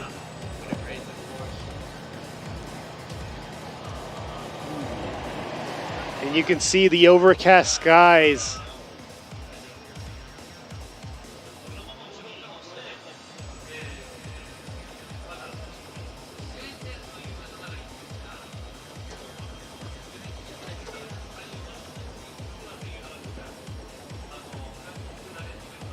But yeah, for those of you that don't follow Robbie, go follow him. Go hit him up on his YouTube channel. Hey man, Robbie, he just posted a video from Long Beach, which happened it was the #1 race of this year's FDUS. It was the first event this year, and there's 8 rounds. Next week is the last round. And he finally got that video out. Hey, but it's been a busy year for Robbie. He's had 8 rounds in the States. He's had, I don't know, 30 rounds out here between FDJ, the Pro Series, FDJ 2, FDJ 3. Busy man. Just normal stuff. Exactly. Like your normal stuff, like, you know. And now he's got to bring the girls to the vet, you know, get them cut. And then he's got to pick me and Sean up from the airport and be about 2 hours late. Airport. You know, it was an 8-hour drive here. I had the meeting downtown Tokyo, and I was supposed to go and pick up, you know, Sean and Kenny at the airport, but, you know, the meeting got a little longer. So we come out of an 11-hour flight thinking, oh, man, we're going to just chill. And you know what? That's what's crazy. These guys came off an 11-hour flight, had to wait 2 hours for their slow Uber guy. And then an 8-hour drive all the way to Okayama. The next morning. So here we are out in Okayama. This guy's sitting on an incomplete Kei Murakami in the village up JZX 100 Mark nice II. Angle. But wavered out of it, taken away from it. And look at that. Coming around outer zone 1, flicking it back around into that outer zone 2 here. Oh, coming in real high to outer zone 3 and just committing to it. Not able to get there into the outer zone 3. But I got to say, he just kind of went full send into it. Yeah, a lot of wavering and a lot of adjustments, and not able to get out to the outside zone 3 area as well. And I think this is not going to be looking good for Murakami. Yeah, he's got points on the board though this time. He's sitting on an incomplete. Yeah, it's starting to get chilly, so that means, you know, the track condition is probably changing. There you go, 67 for Murakami.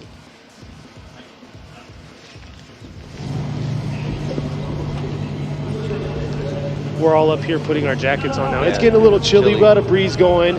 But here we are. Next up, you got Tadahito Fukada. He's been here since day 1. We're in our 10th year anniversary here at Formula Drift Japan. He's got a 78 on his first qualify run. He's in the Tanaba SSR Team Dunlop JZX 100 Mark II. Bringing it into this 3-2-1. Coming around to outer zone 1 here. Still outside zone 1 from the beginning. Little waver halfway through. Back around Transitioning in this outer zone 2, tipping a tire too much right there, over-rotating, saving the car from that wall. That's going to be an incomplete 78. Hopefully it's going to be enough to get into the top 32 dance.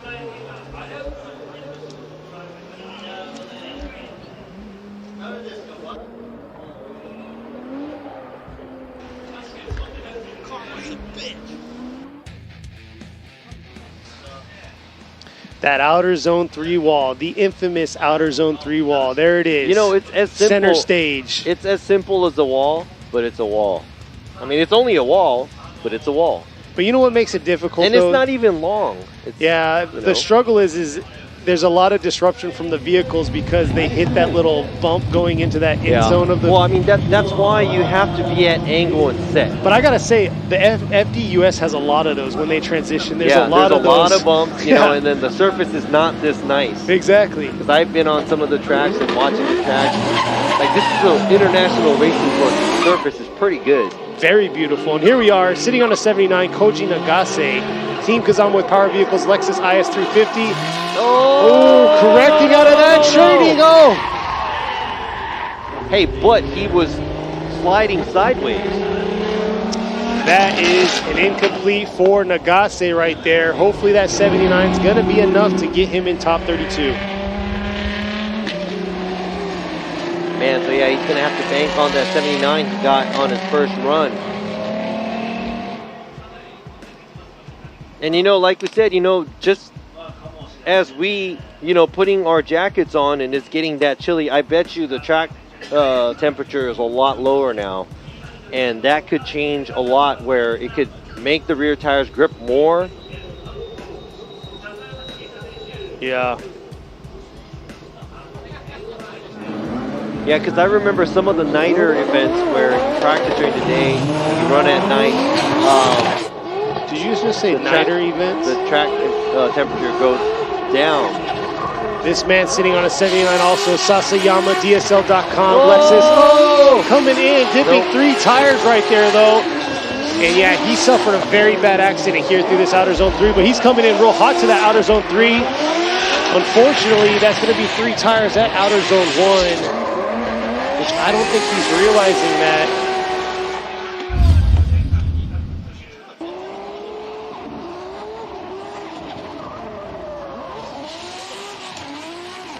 Yeah, so we have, you said we have 47 drivers, right?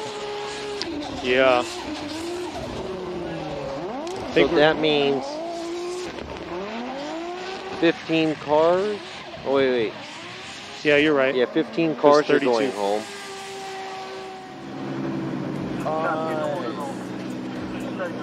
There it is, the official incomplete for him. The next driver that is going to be pulling up to the line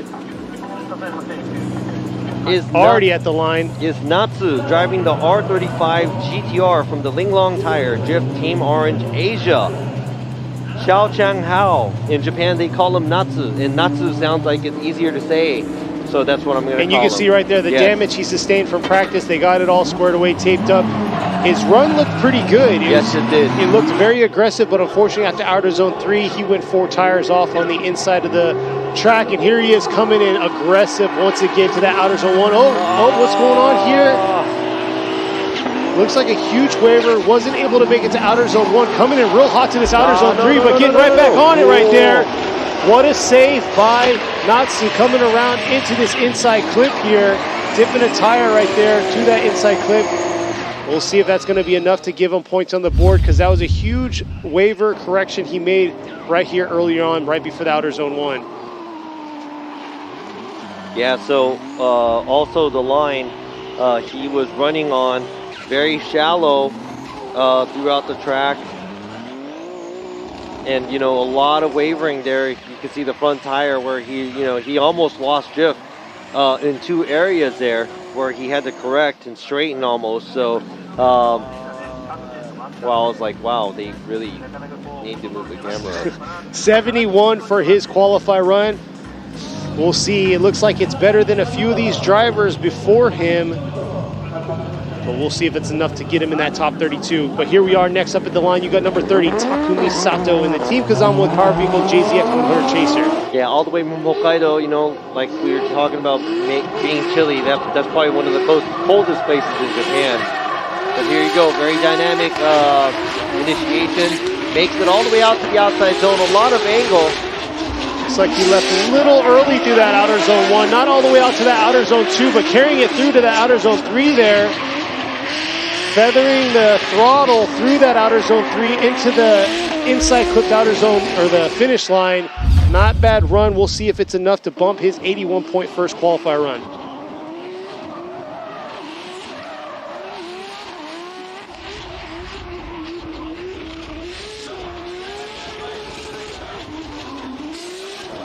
Sorry about that, I'm trying to write this down. But yeah, very aggressive here. An aggressive approach by Sato. Very smooth as well. So there's not a whole lot of wavering or mistakes that he made from the style judge's point of view. There you go, that's an 81. So pretty much he got 2 81s. Yep, same score. All right, so the next driver up is car number 963. It's Daichi Mizutani from Mizutani Motorsports, Marusho Racing.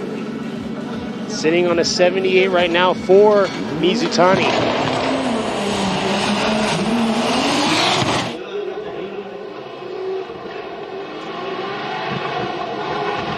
Here he is coming around into this outer zone 1 here. Coming in pretty hot, but unable to get his car all the way out to that zone. A nice flick, leaving a little early through the touch and go and outer zone 2 there. Ooh, look at that. Kind of a wrong approach going. Yeah. He caught the second half of that outer zone 3, unlike a lot of the other cars been catching the first half and leaving early. So, yeah, definitely, obviously, the line from the touch and go, leaving the touch and go early, coming to the outer zone 2 early, causing him to leave a little bit, gave him the wrong, approach to that outer zone 3.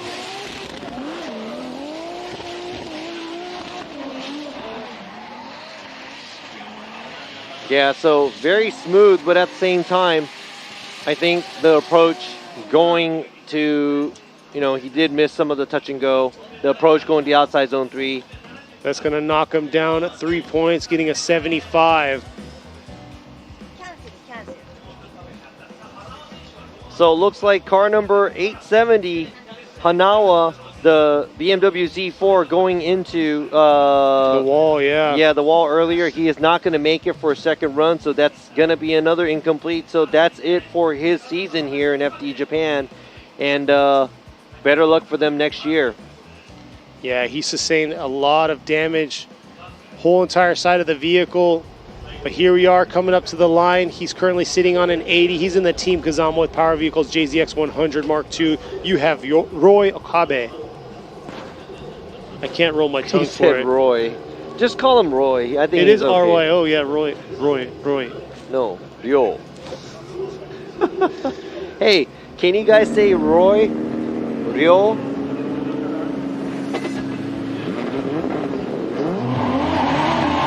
They didn't respond. See, they got my back. I appreciate y'all out there. But here he is, Okabe making his second run. Got an 80 right now.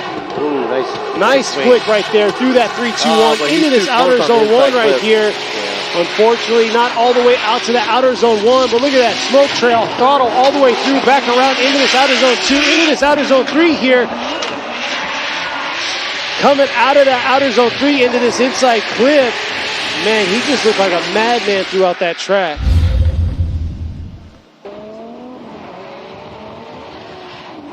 Yeah, very wide line by Okabe.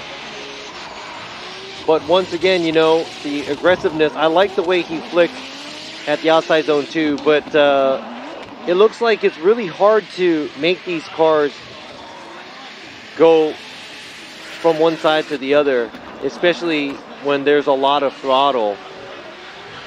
Going from the touch and go area to the outside zone 2, it looked like the rotation of it is a little bit slower. Boom. But overall, 1 point increase for Okabe. That's an 81. So watching all the drivers with the 80 and an 81, and there's a lot. 1, 2, 3, 4, 5, 6, 7, 8. And up until now, we have 8 drivers that either have an 80. All right, next up, number 770, Yoshitaka Kaneda in the Cusco Racing GR86. He's sitting on an 80 right now.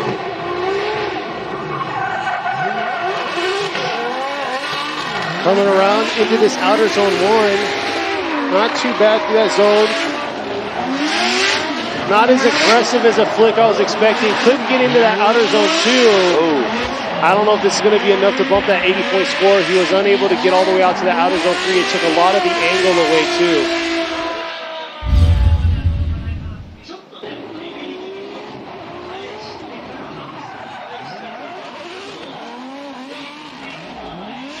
Yeah, so, you know, angle-wise, in my opinion, that's not a whole lot. It looks like he's doing bare minimal, and it looks like he's, you know, just trying to do just enough around all the turns where,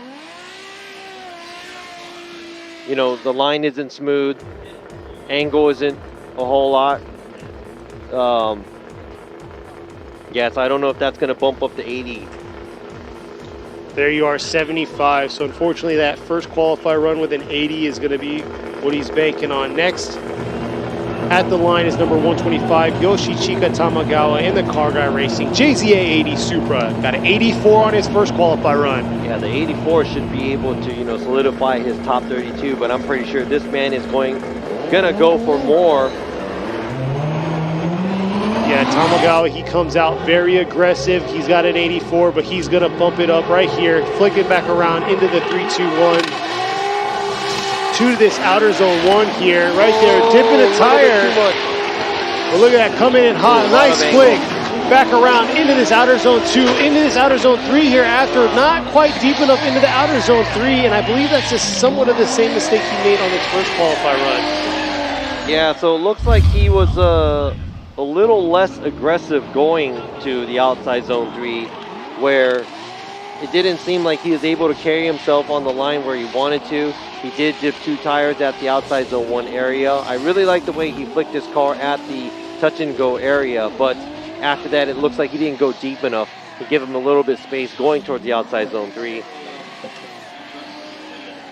But he has an 84 on his first run. 70 set for a second.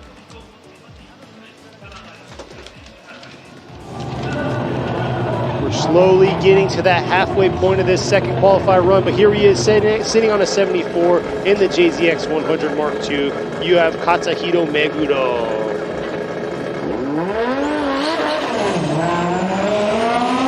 All right, so Meguro in the second run, see if he can better his 74. Get right back on it right here into this outer zone 1 here.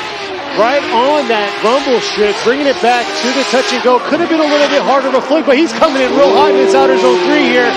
And man, the commitment he had leaving that outer zone 2 to the outer zone 3 definitely put me on the edge of the seat. But I gotta say, he could have thrown a little bit more angle through that center portion from the touch and go to the outer zone 2. Yeah, so the commitment area, he did gain a little bit because of the outside zone 3, the way he made his car get into it. And yeah, like you said, you know, driving through this outside the touch and go area. Yeah, I guess outside zone 2 wasn't too bad, but yes, the touch and go, it looks like he kind of drove through it more than throwing some angle. There you go, finishing strong through that inside clip. 83. Huge Wow, increase for him. All right. I actually got a note from man Mike Woodette. He said he broke a brake line. So Really? he's going to drive with no brakes. E-brake, or hydro brake, I'm guessing. No, foot brake, I think. All right, we'll see how that's going to go. But until then, we have number 80, Yuta Komatsu, the Komatsu Racing Lexus IS, sitting on an 83 right now. Here he is bringing it around. He did a pretty solid job in practice. A little shallow like before through that outer zone 1. Nice flick there through that touch and go into that outer zone 2 there. Ooh, this time it looks like it's not as smooth as how he did it earlier. He did a little bit too much left foot brake. Could have let it coast a little bit more and get back right on the throttle. We'll see what stability going through the outside zone 3 wasn't nice. He got into outside zone 1 a little late as well.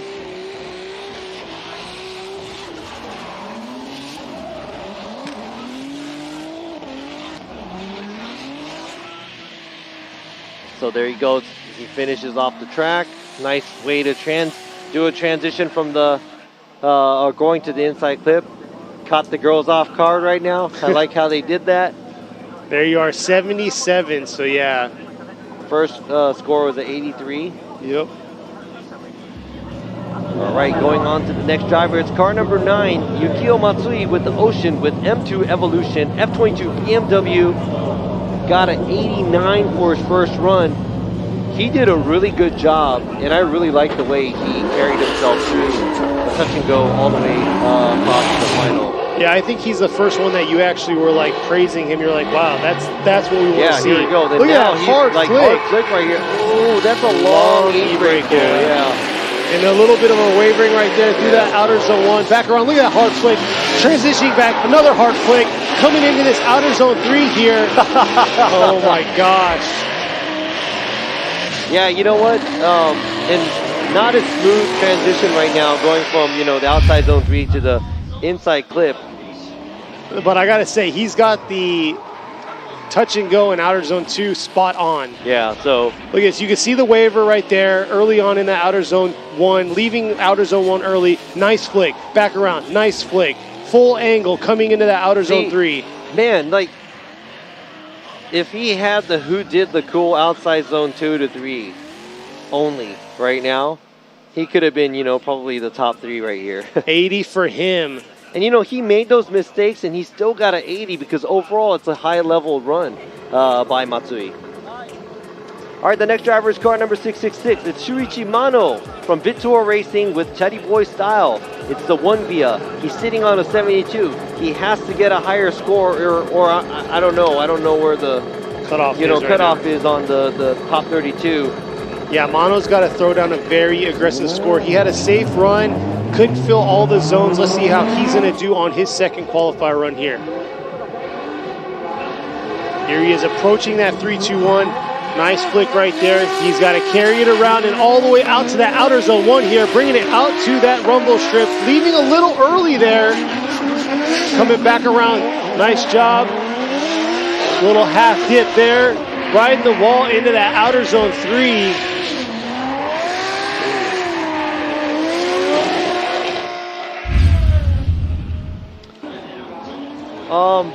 I'd have to say it was a very subtle, clean run, but also not to the point where it's risky. And, you know, there was a little bit of waiver at outside zone 1, and, you know, depending on how the other judges see it, there you go, another, you know, a little bit of a correction in angle going from outside zone 2 to 3. But I would have to say, you know, that was if you had to land an average run, that might be it. Wow. Wow. 77 for his second qualify run.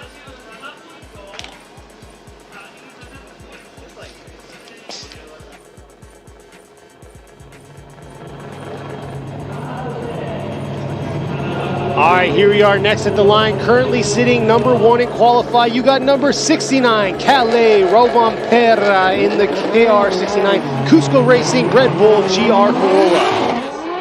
So let's check out his second run because he's already sitting on a 93. Very cush, comfortable up there. Right on the line again and lifting the front right tire. Just tire off. Oh, a lot of angle though. Coming back around through the touch and go.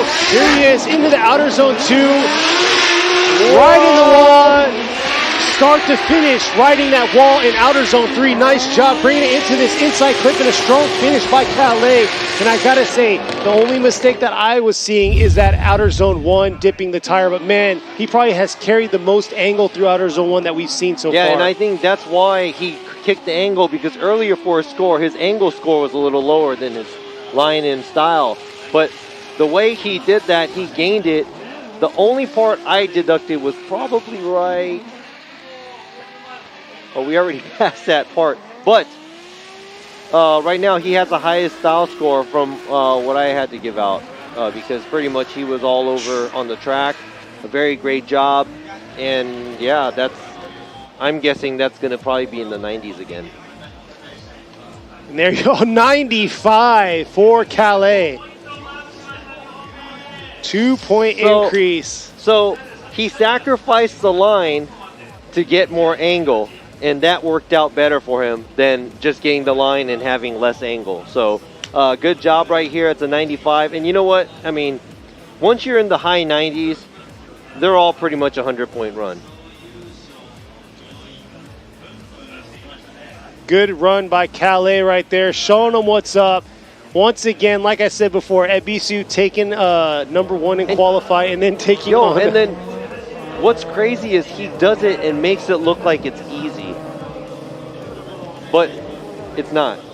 I know, it's crazy. I'm telling you, that car is perfectly built for him because he's handling it amazingly. And yeah, we'll see how it's going to do for him, see how it's going to pan out, if he can keep that spot, the top spot. But next up at the line, sitting on a 70, you have Yujiro Oe in the Awa Tire Racing RX-7 FD3S. Leaving the chicane now, 3-rotor, mean machine. He's been doing a good job this year, powering it. There you go, a little bit of a shallow angle, but aggressive flick. But coming back out, leaving a little early through that outer zone 1. Oh! And he was beelining straight to. Oh, that was bad for the heart. Yeah. And I thought, you know, he corrected. Yeah, because from that transition from the touch and go, he beelined it straight to outer zone 2. So I was like, oh man, he's not shedding any momentum. And here's the replay right here.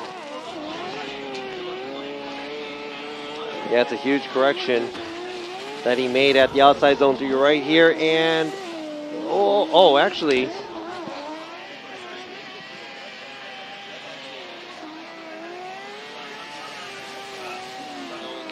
they're taking a look at that outer zone 2 to outer zone 3 transition. There you go, 68 is going to be for Oe. Oe sitting on a 70 from his first qualify run. I think they might change that to an incomplete after watching the replay. The score did come out, but yeah, but either or, the 68 isn't even good enough. I'm not sure. He has 70. Exactly. And you're talking about incompletes. This driver right now sitting on an incomplete. Kazuhito Kubo in the vacancies 180SX. He incompleted himself earlier on, and look at that, unfortunately not able to get all the way out to that outer zone 1. Coming around into this touch and go to outer zone 2 here, getting right back on it. Not the cleanest run that we've seen, unable to get all the way out to all the zones. We'll see what the judges are going to give him. Yeah, but he does get a score. So here we go, as we see, he kind of hurries himself, a little bit of wavering going to the outside zone 1, not all the way on the outside line, and right here, doesn't kick so much angle going from the touch and go area all the way to the outside zone 2 area. And pretty much the line going to the outside zone 3 as well, kind of looks like he is rushing through the track again. And there you are, 70 for him.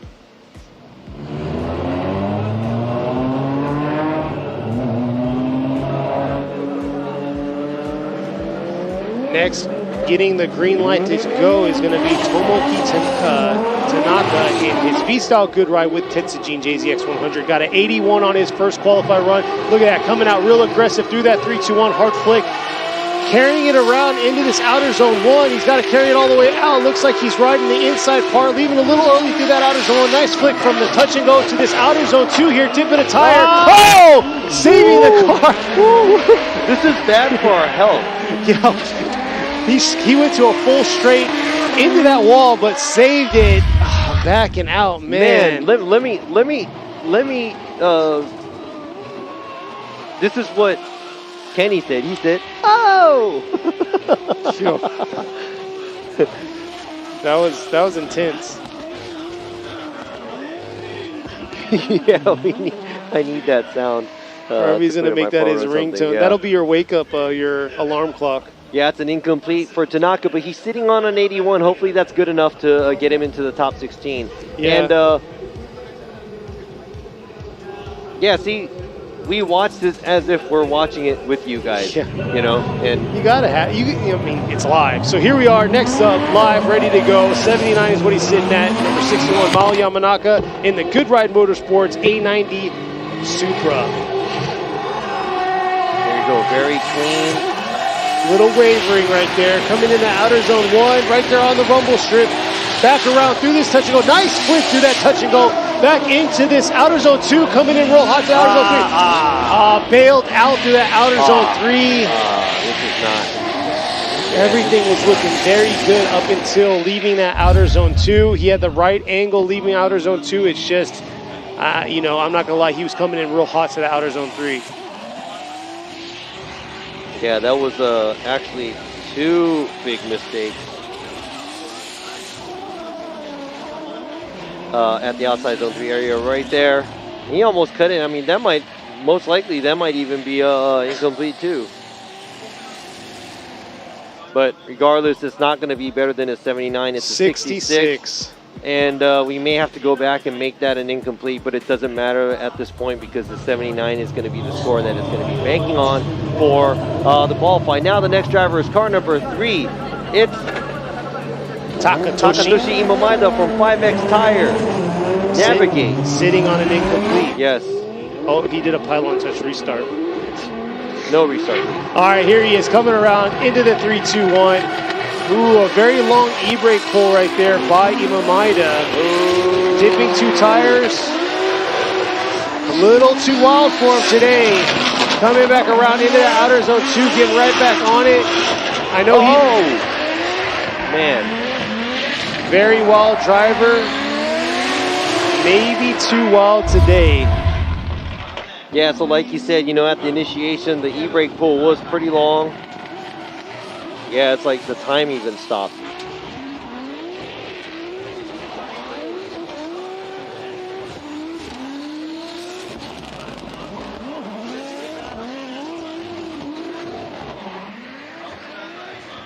Yeah, so I don't know if he touched the wall or not right here, but there was wavering for sure when he was leaving the outside zone 3 area. So I Canola Oil Girls anticipating his score. And there you are, 78. He had an incomplete, getting a 78. We'll see if it's enough. And here we are. We are down to the last 15 drivers. Yeah, looks like we're going to make it. And out of these 15 drivers, we have 1, 2, 3, 4 drivers with an incomplete. Right here, next up, 2022 Thailand Drift Champion number 56, Ming Ming in the Mr. DIY Linglong Tire Drift. Team Orange S15 got a 79 on his first qualifier run, and here he is ripping through that 3-2-1, approaching the outer zone 1 here. Right there on the line, right before the rumble strip, back around through the touch and go. Nice flick, coming back around. It looks like he cleaned himself up a lot more, getting a little bit deeper through those zones, coming around the outer zone 3 there. Nice job, angle right there, switching back around through that inside clip to the finish. A lot cleaner than how he was his first qualify run. He got a 79 on his first qualify. I'm feeling that it might be a little bit more. Yeah, so I think the style score, it went up a little bit, but he does use a lot of left foot braking, and that's where I am kind of taking some points away from his, it's very smooth, but he's taking some points away from the commitment area because, you know, if you're committed, you're not on the brakes as much, but it looked like he was, you know, utilizing that a lot, but he is bumping his score up to an 82. 3-point increase for him. There they are. The girls cheering him on, and here we are. This driver sitting on an 84, pretty safe, but let's see what he's going to do. Number 530, Wataru Masuyama in the Good Ride Motorsports GR Yaris, giving the thumbs up that he's ready to go to make it happen. Yeah, if you ever meet Masuyama, he's like he's a fun dude. He really is. Yes, he's very chill. Yeah. Quiet. Yeah. But here he is, very loud in this car, the GR Yaris. A little bit of adjustment there, but gets it on the line, right on the edge of the rumble strip. Back around, flicking it into this outer zone 2 here. A little bit of braking there through that zone, trying to get as deep as he can against that wall. Back around into this inside clip here, into the finish. Woo. Nice angle through the finish. Yeah, so I think style score-wise, it's probably going to be pretty much the same as earlier, but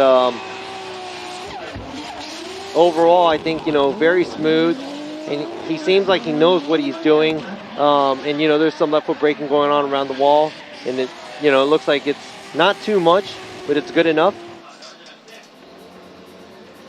All right, look at that. 84 matching his first score. Same score.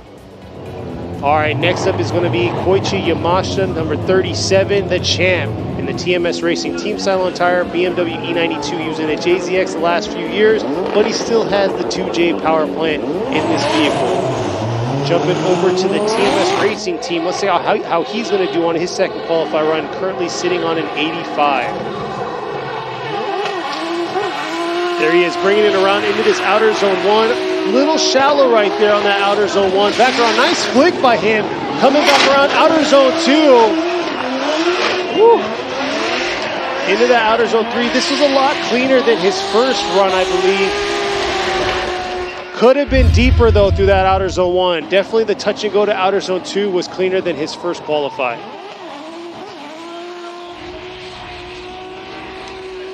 Yeah, so style score wise, and I'll tell you straight up, like, it's very committed and I like it. It's just that the car is set up so much to the point where it's just like blasting through the touch and go area to the outside zone 2 to the outside zone 3. So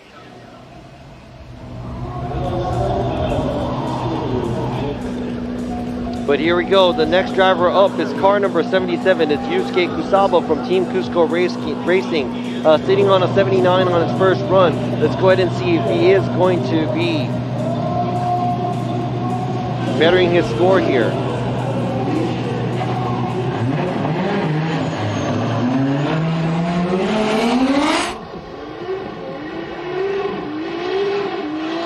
There he is, coming up to the 3-2-1.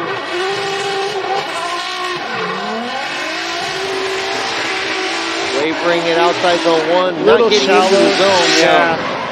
Coming back around to outer zone 2, shallow in outer zone 2. Outer zone through 3, not too bad. Could have been a little deeper through that zone. Coming back around into the inside clip there.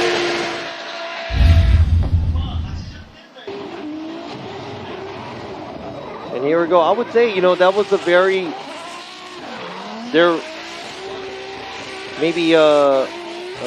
very subtle average run by Kusaba. And we're talking, at the highest level here. I mean, he's doing a great job, and this is not easy to do. But at the same time, we do have to watch all the drivers, and we do have to judge all the drivers too. So out of all the drivers that we have, 48 drivers, I would have to say it's about mid-pack. Yes, and there you are, 78, unfortunately, for Kusaba. He has a 79 for his first qualify run. Hopefully this is going to be enough to get him into the top 32. And here we are.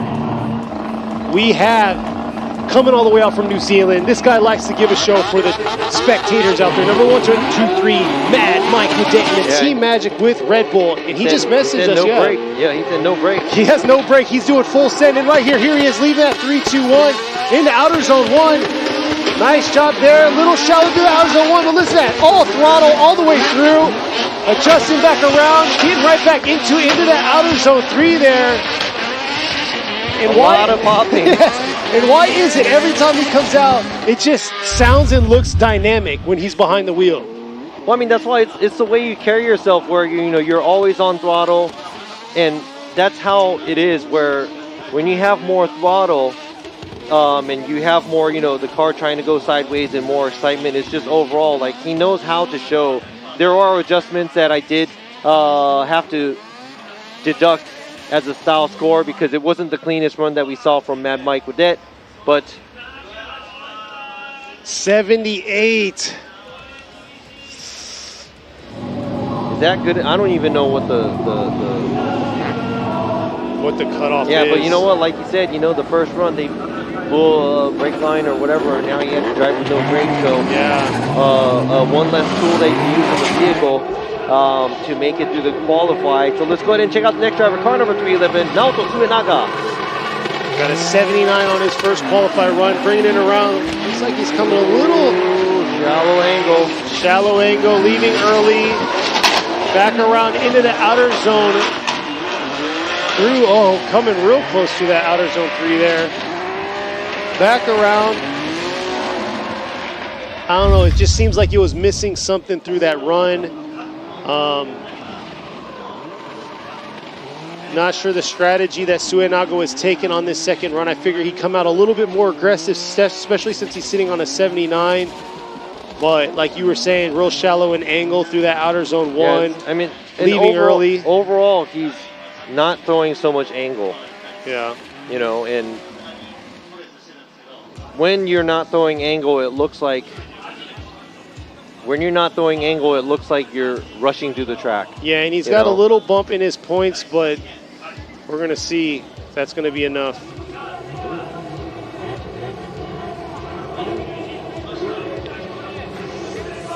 Here you go. Now this guy's nuts.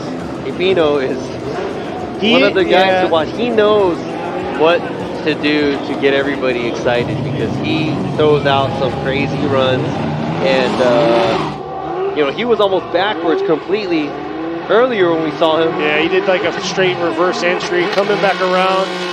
Nice job this time around, coming around into that outer zone one. Looks like he dipped the tire through that zone, back around through the touch and go, into this outer zone two, right there on the edge of the track, into this outer zone three. Nice job by Hibino this time. Bring it back into this inside or inner clip to the finish. Sitting on an incomplete, he definitely threw down to make it happen. Yeah, so that looked like he was fully committed. And there was, you know, I did have some deduction from the fluidity part of it because of some of the wavering and stuff like that going on. But overall, it looks like, you know, there was a lot of commitment there in the run. There you are, 83. Nice job by Hibino. Down to our last 8 drivers right here. This driver coming all the way from the West Coast. You got Ken Gushi, number 21, Team Kazama with Power Vehicles in the Lexus IS 500 F Sport Performance. Drift. 85. Sitting on 85. Pretty safe, but I'm expecting something crazy out of Ken Gushi this time around. Car's running really good for him. He's very happy with it. Here he is coming around into this outer zone one. Ooh, left outside zone one a little too early. Trying to make it up right there through that touch and go and into that outer zone two there. Carrying it around into the outer zone three to this inside clip. Is that going to be enough to get a higher score than the 85 he had on his first qualifier run? Yeah, it looked like he did a lot of adjustment going to the outside zone 3 area. And that's going to hurt his score from the style side of it. Now the line and the angle really depends on what the other 2 judges have in the total. There you are, 81. So 85 is what he's going to bank on in top 32. Next car at the line, fan favorite. We see it all the time. That Brazilian flag waving in the distance. Number 555, Yukio Fausto in the Side X Japan with Cylon tire and Liberty Walk S15. Got it incomplete on his first qualifier run, so he's got to really throw down, make it happen, fill the zones. And, you know, I don't even have to say throw angle because he already does enough of that. Yeah, and he's a specialist to that too. So let's go ahead and see what he's going to do for this last qualifying run that he had. This is it for him, the last one of the season, coming around into this touch and go, back around to outer zone 2 here, getting back into it, trying to get as close as he can to that outer zone 3 wall. Looks like he got the first half, but not the second half, into that inside clip to the finish line. Yeah, so not gonna lie, you know, that probably wasn't a strong run as we know, because of overall, you know, putting it together where it's not smooth. Right here, there's a lot of adjustments going to the outside zone 3. And it looks like, I'm not sure if he's fighting the car or something, but 77. Robbie was saying there's roughly 15 cars that are going to be going home today.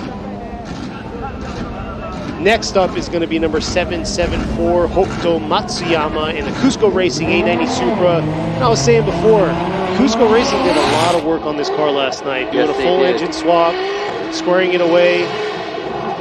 Here he is coming around, like I said, sitting on an 82. Little waiver into that outer zone 1. Right on the edge of that rumble strip. Back around through the touch and go. Nice flick. Oh, wow. Taking him offline. And I don't know how the adjustment he just made there to make it successfully through that outer zone 3. Yeah, that was not something that we want to see, where there's a decel going from the touch and go area. But going towards the wrong area, the line was off, and he pretty much missed outside zone 2 because he did the switchback probably past the middle of the outside zone 2.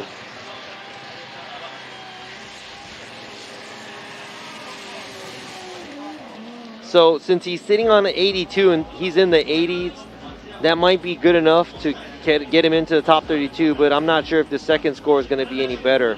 So it's a 73 for Matsuyama's second run. Now we're back here in the top 5. It's Kodai Sobagiri driving the Shibata Racing Yokohama Tire GR86. And he is sitting 5th, and he is one of the drivers that also has a possibility of taking the championship tomorrow after the tandem. Here he is coming around, rocking the VR. Back around right there, right on the inside edge, leaving outer zone 1 a little early. Nice flick through that transition of the touch and go to outer zone 2 there. A little bit more adjustment through outer zone 3.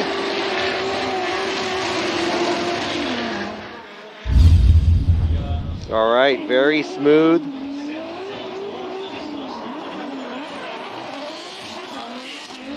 Very smooth and fluid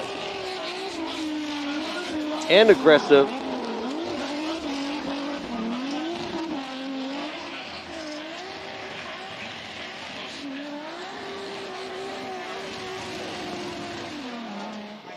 Sobagiri finishing his second run, and that's an 84. He has one more point, and I gave him one more point in style, and that's probably what bumped him up from 82. And here we are, the final 4. Number 57, Kanta, with the Linglong Tire Drift Team Orange JZX 100 Chaser. He has a 92 on his first qualify run.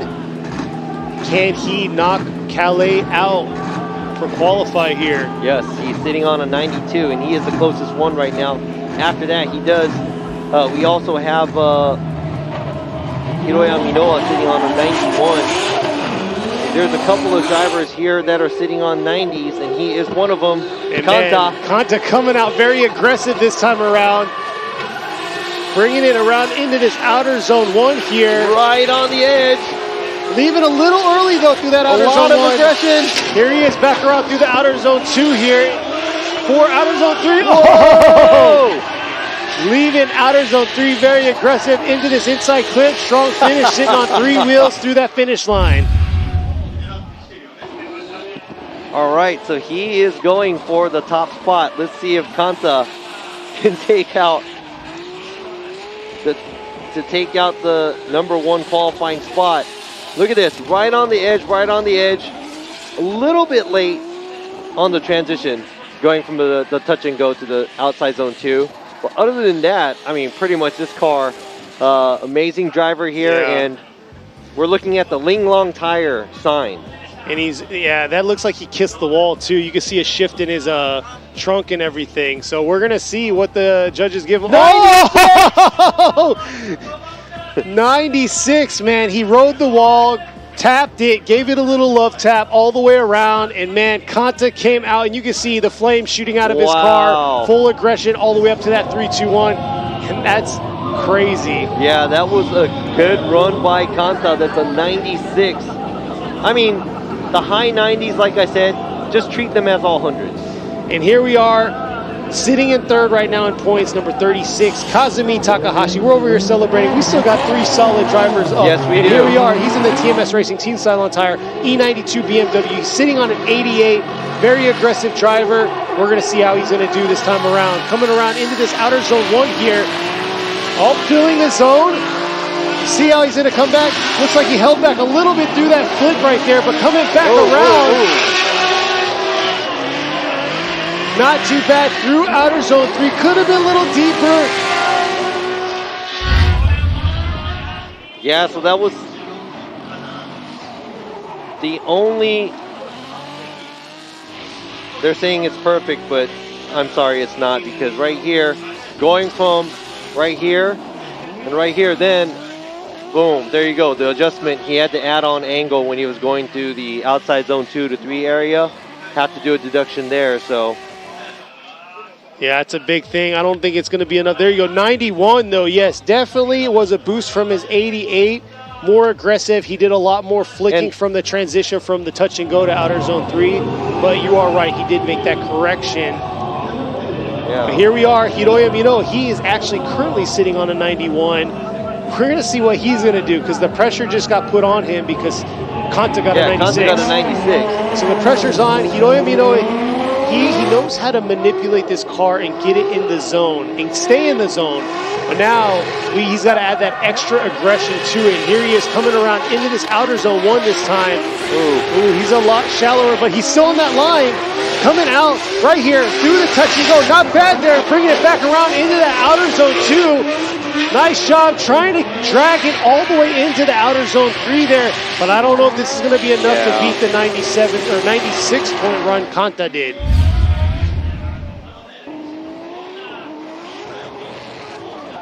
You know what? Watching him drive this, I just feel like he's maxing the car out. Yes, he is, and I believe so. A little bit of adjustments here and there.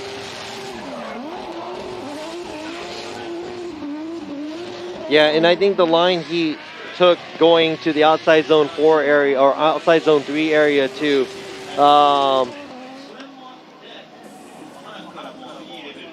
It does not show the commitment that he had earlier. There you go, 86. But like you said, you know, I think he has the car maxed out pretty much. Yeah, you can tell just the way he's driving it. And now we're finally here. This points leader, he has to do something, is sitting on an incomplete. And so he can't hold back. And I gotta say this, his team put a lot of work into this car last night. Because the car looks like nothing happened to it, but it was pretty mangled yesterday. Yeah, he smashed head on straight into the wall, into outer zone 3, coming around. Oh, no. And you know what, this could be all due to the damage that he sustained yesterday from the vehicle, but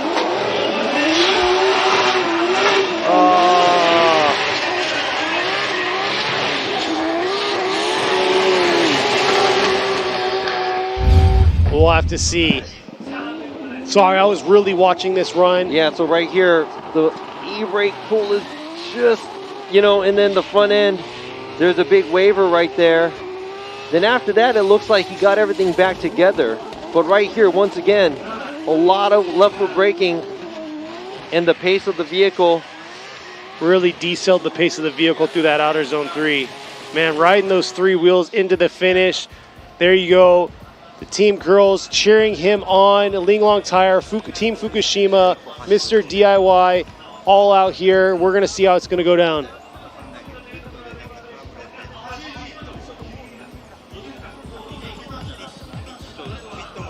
So here we are, 81 for Kohashi.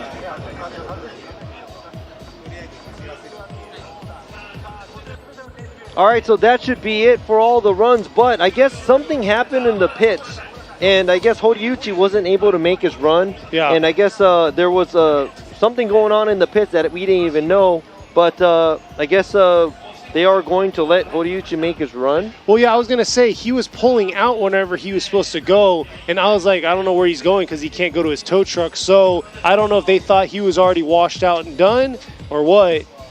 But that was earlier on. Horiuchi was supposed to be, I think, the 3rd qualifier today. Actually, 4th qualifier today. And I'm surprised they didn't squeeze him in earlier on, and we're finding out about it just now. Because we are losing daylight out here. And this track, unfortunately, doesn't have nighttime lights to light the whole areas that we race on for this track. So yeah, definitely a wrench in everything. You guys remember Horiuchi, he's in the ND Roadster powered by an LS. we'll see here if he's going to pull him up to the start line. But yes, this is it. Final round of the 2023 G-Shock Presents Formula Drift Japan here at the Okayama International Circuit. Final round. See who's going to take it all. Who's going to take this round and the championship. We already know who our winner is for the FDJ2 that we had previously. We had the top 16 this morning. And we already know who won that and who's the champion for that year's series. Are we going to see the run or? No, we're going to look at each other. Oh, okay. Hi. Lock, eye, lock, eye. Contact. But yeah. And we got right here, Sean Adriano right here. He's all like, you know. Tired. Oh, man, what was that? Hi. He don't act like that. And then there you go. We got Imamura over there peeking in too. But exactly. You know, it's cold and it's been a long, long day. We had a 3-hour top 16 for FDJ2. And this has been probably like, you know, over 2 hours here. So thank you for sticking around, guys. Where are you guys watching from anyways? And, you know, we're not going to be able to see and, you know, do a shout out to everybody out there too. But, yeah, shout out to everybody, Formula Drift USA, the fam. And Joyce, thank you for, you know, taking care of us all the time on the live stream. Appreciate it. A lot of love to my wife and my son, Joey, Christine. Yes. Hopefully they're watching. My wife and kids, they're passed out because Texas time. For those of you in Texas that are watching, thank y'all for sticking with us because it's late there. Wow, it is. Yeah, well, what time is it over 14 there? hours ahead of us, or behind us, I mean. So, yeah. So, just to let you know, every time you watch this live stream from Japan, 3:30 in the morning. You're talking to the future, or you're hearing from the future. There you go. And there you are. There you go. Bangladesh, Finland. Antarctica, come on, really? Germany, Sweden, Florida, Finland, Texas, Washington. Finland, Indonesia. Yeah, Florida, yeah. I don't know what that is, that sign. Malaysia, a lot of ducks. Australia. I wonder why everybody from Finland's out here watching. Oh, yeah. I already know why. Y'all's boys out here ripping it. But you know what happened? Man, that was crazy because he had a 95-point run, and we thought he solidified the first place qualifier here, but Kanta came in and just took that away from him, just 1 point. But you know what? I would have to say, very impressive because that's the second time he's driving this car, and I thought it was going to be a perfect round for him again because I thought he was going to qualify first, but he's qualifying second. And now it's all up to who's going to do better than who at the tandem tomorrow, so that's going to be super exciting, and we're also going to crown the Formula Drift Japan 2023 champion here at Okayama International Circuit. Yeah, and they're just dumping in here. Jamaica, Ohio, Taiwan, South Carolina, South Africa. Yeah. See, that's what I love about this, you know, the global recognition of Formula Drift Japan. Yeah, I mean, because I know, you know, FD USA, you have a lot of people watching from all over the world and everything too, but FD Japan, it seems like there's a lot of people from, you know, Europe and Asia watching as well. And I know FD USA does too. But thank you very much for sticking around and watching this. And yeah, actually, we're trying to figure out what's going on as well. Who out there is going to be at Irwindale next weekend? Let us know. We'll be there. Both myself and Robbie and Sean will be there. Yeah, so we're going to go ahead and see the number one qualifier here, Kanta's run.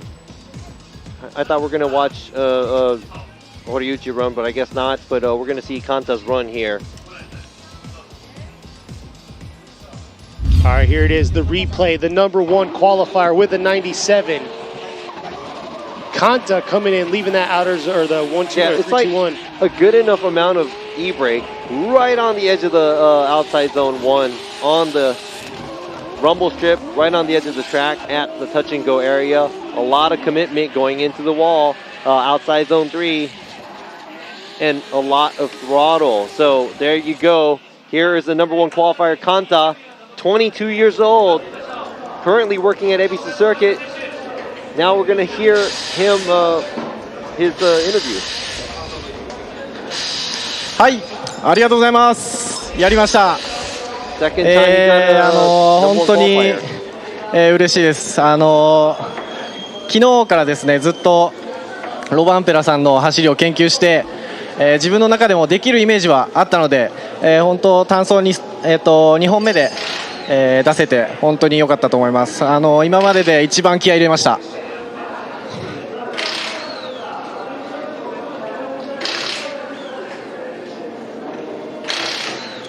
ちょっと聞こえないです。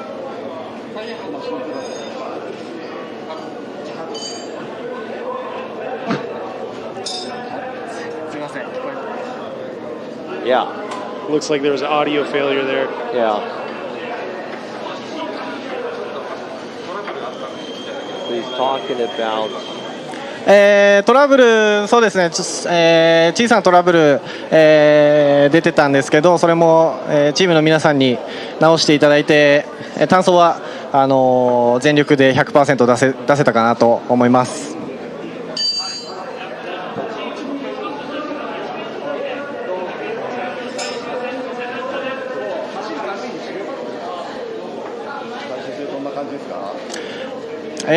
ですね、本当に明日も優勝しか見てないんで、あんまりシリーズは意識してないんですけど、チームでワンツーフィニッシュできるように、チーム一丸となって頑張りたいと思います。明日も応援よろしくお願いします。All right, so the interview went like, he is happy and he's been watching Kale's run and trying to study that. He was thinking, what can he do? And he was able to pull off the run that was very similar and even a little bit better on the second run. And he said he drove really, really hard. And, they had small issues with the vehicle, and he was a little worried about that. But I guess nothing popped up and got him. So he was able to make it through and run his two qualifying runs.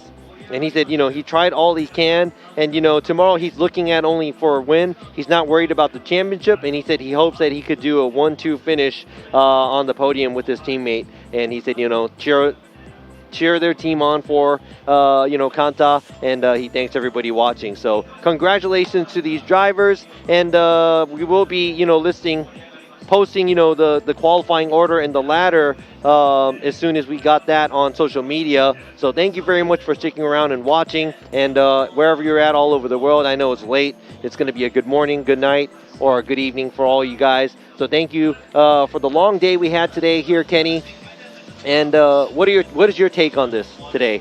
Yes, this is it. This is the final round. This is the last time I'll qualify for 2023. And, it's been a phenomenal season. We've seen a lot of ups and downs and some insane runs, but I'm ready to see some tandem battles. We got all this out the way. This was a long 3.5 hour qualify. We had 47 that cars. was the last qualify we had for the year here. So you know what? Good job.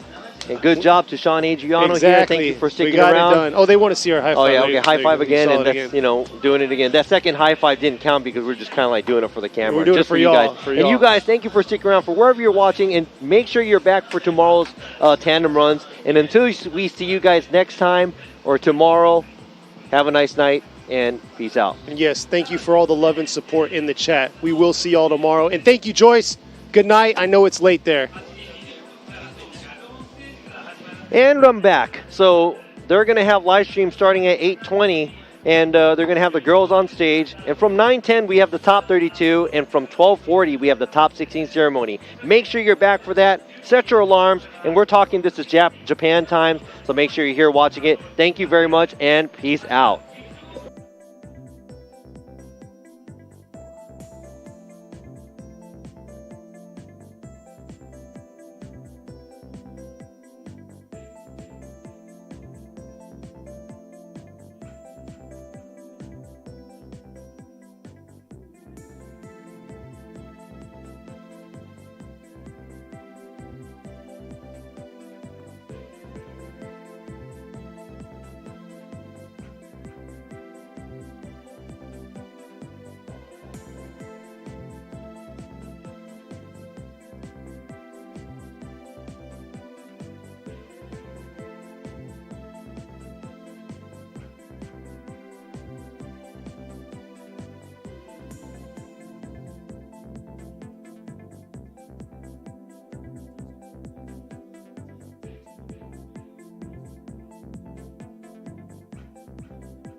革新のカーボンベゼル、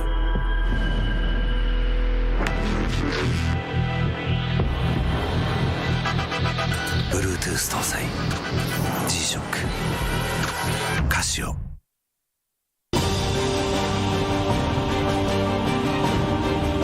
The brightness called brilliant, blinding and vivid. Valentine.滑りやすい冬道の運転ってとっても心配だからね。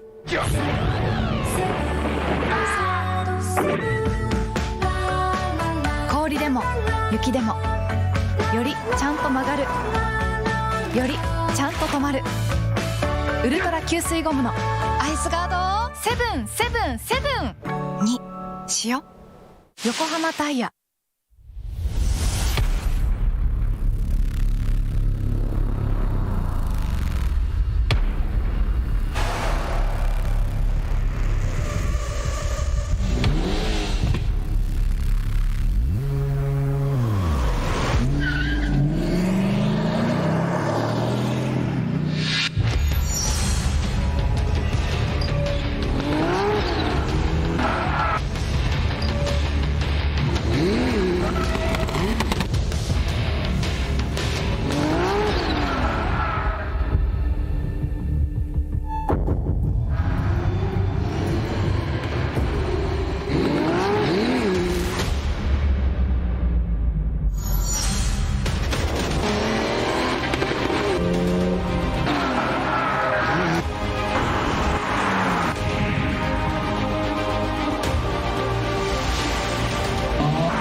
究極の静かさと安全性、オンロード、オフロード、世界中で活躍するケンダ。その信頼を支える静音性、安定性と対摩耗性、世界が認めた技術と信頼を街乗りである。高品質と納得の価格、タイヤのポテンシャルをあなたに。ケンダ。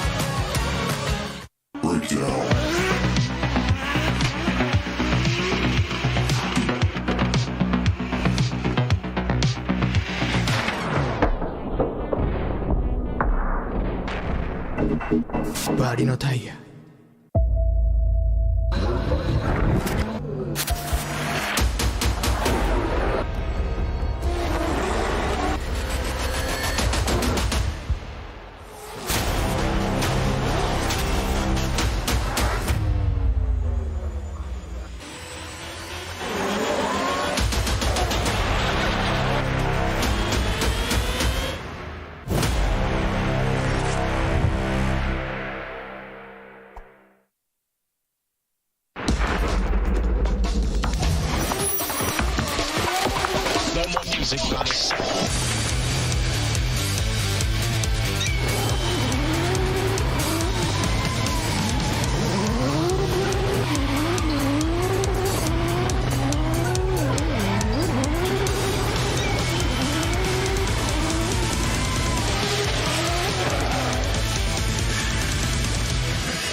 What's up, guys? It's Frederick Ospo, and I use RSR suspension on all my drift cars. I love RSR. Iyo RSR Ichiban.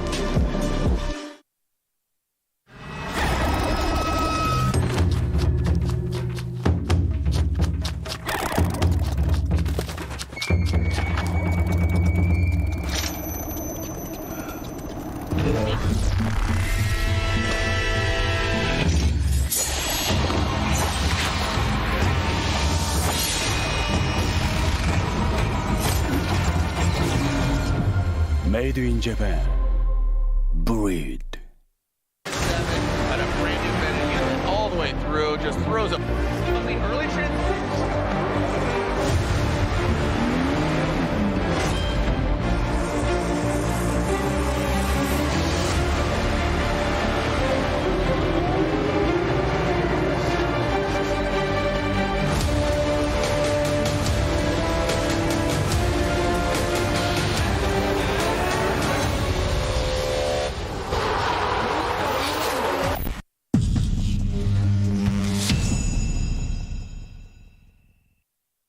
In a world of extremes,